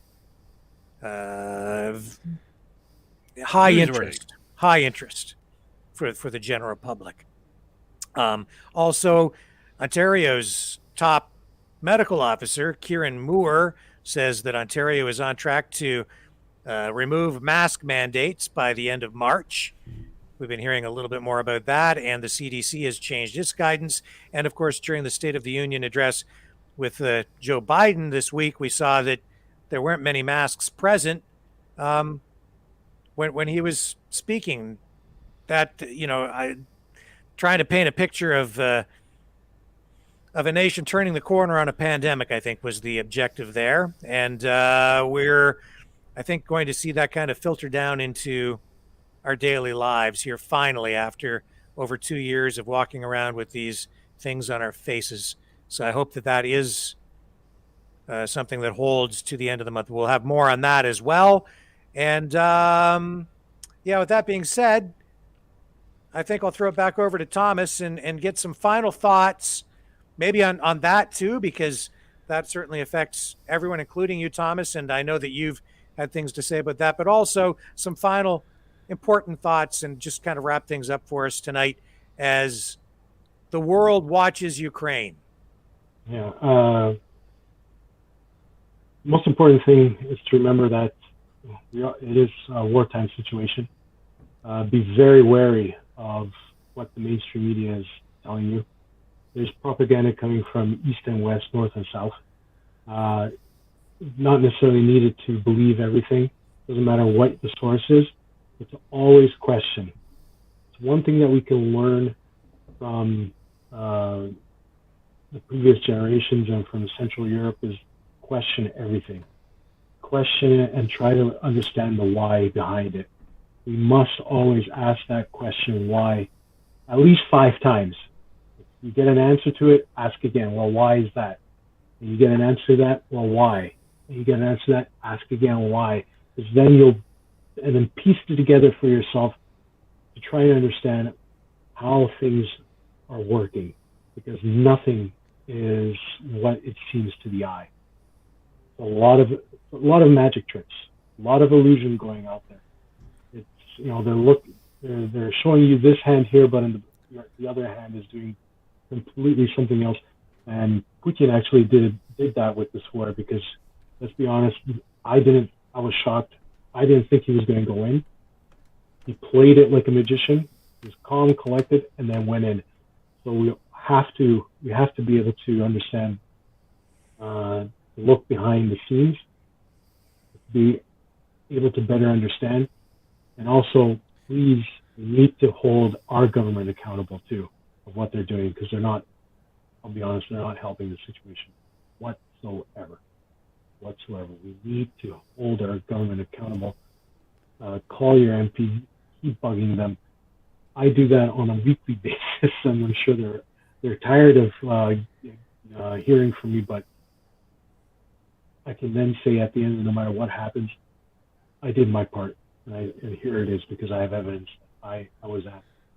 So, that goes with the whole Pfizer situation, the whole masking situation, how interesting that all of that has been kind of lifted within the last couple of weeks. Oof, everything's great and dandy. Again, my spidey senses will then go and say, well, why now? And why all of a sudden? Why this quickly? We've been under all this duress for 2 years now. All of a sudden, everything's good to go. Makes you wonder. It makes you think what's going to happen later on. I think Dr. Tam already kind of, if she wanted or not, already showed that, we might have to go back in the fall. Right? We might have to go back to certain regulations, restrictions in the fall. So what are you setting us up for? So there are a lot of questions to be asked in the background, and I'm not saying don't trust anybody, but trust very few people and do your own work. Because if you're going to do your own work, then you'll be fine. If you're going to listen to what mainstream media and your local politicians tell you at face value, you're going to be very disappointed. Okay. Thank you, Thomas, for joining us tonight. We'd love to have you back on at some point. It was very helpful, I think, for our viewers. Certainly for me, I learned a lot, and some great insight there and great perspective. So thank you so much. Will you come back and join us another time? Anytime. You ask, it'd be my pleasure. I'm very honored to be on here. I'm glad that we could talk. And I just hope that the viewers got a little different perspective. That's what the main thing is. Get a different perspective and think about it. So it'd be a great honor to see you guys again. The honor is ours and our privilege. Thank you so much for joining us. Thank you very much, sir. All right, you Pleasure. take care. Great work. We'll talk to you again soon. Thank you. Have a good night. Good night. And there you have it. And it's all about the conversation at this point and making sure that people have an opportunity to engage in that kind of conversation in a time, a dark time, when we're enduring increasing amounts of censorship and efforts to cancel anyone that opposes particular political views, a government that is clamping down on discussion, that is trying to stamp out discussion and destroy political opponents who have other points of view. It's a disturbing trend, and that's why we're back. That's why we're here. You can support our work by going to freedomreporters.com. This is truly an information war. And as Thomas just said, we need to be questioning everything. And that starts with a conversation, which is what we're facilitating here. We're also bringing you live feeds, have been bringing you live feeds. We've been illustrating in raw, uncensored video, live feeds for weeks now, and certainly through the freedom protests at the border points and in Ottawa, demonstrating clearly that those protests were entirely peaceful until police showed up. And we're now exposing more information and bringing information to light about the situation in Ukraine to give all of us an opportunity to have a greater, more thorough perspective on what is happening over there so that we can make more intelligent decisions when we decide what we're going to support politically, what politicians we're going to support, how we're going to vote when we go to the polls. These are important discussions now more than ever, especially when our leaders have been saying one thing and acting in a completely different way, virtue signaling over here and acting like fascists over there. And taking us literally tonight to the brink of nuclear war. And that is no exaggeration. No exaggeration. That's how serious this situation is. And the best way that we can help is by fighting the information war, but we can't do it alone. We do need your help. You can do that by supporting us with a donation at freedomreporters.com. You can click the link in the description. The hot link takes you straight to the donation page. And I'm going to throw it over to Brendan to let him kind of wrap things up and remind everyone to not just donate, but if you can't do that, there's another way you can support us as well. You can always also support us by selecting the thumbs up button and give this video a like, and select the bell for notifications and subscribe. It does help us out a lot. We definitely love all the support that we have had to date. It's been absolutely incredibly awesome. I can't get enough of it, and we're going to continue to ask questions and have discussions and make sure that you guys get the information that you need to also have those discussions. So it's been an absolute pleasure having these conversations with you, Rick, and as well with Thomas tonight. And I can't wait to have more tomorrow. And with that being said, it's been a privilege to have everyone join us on the program tonight. We appreciate everyone watching. What can I say? We are the antivirus program for your mind.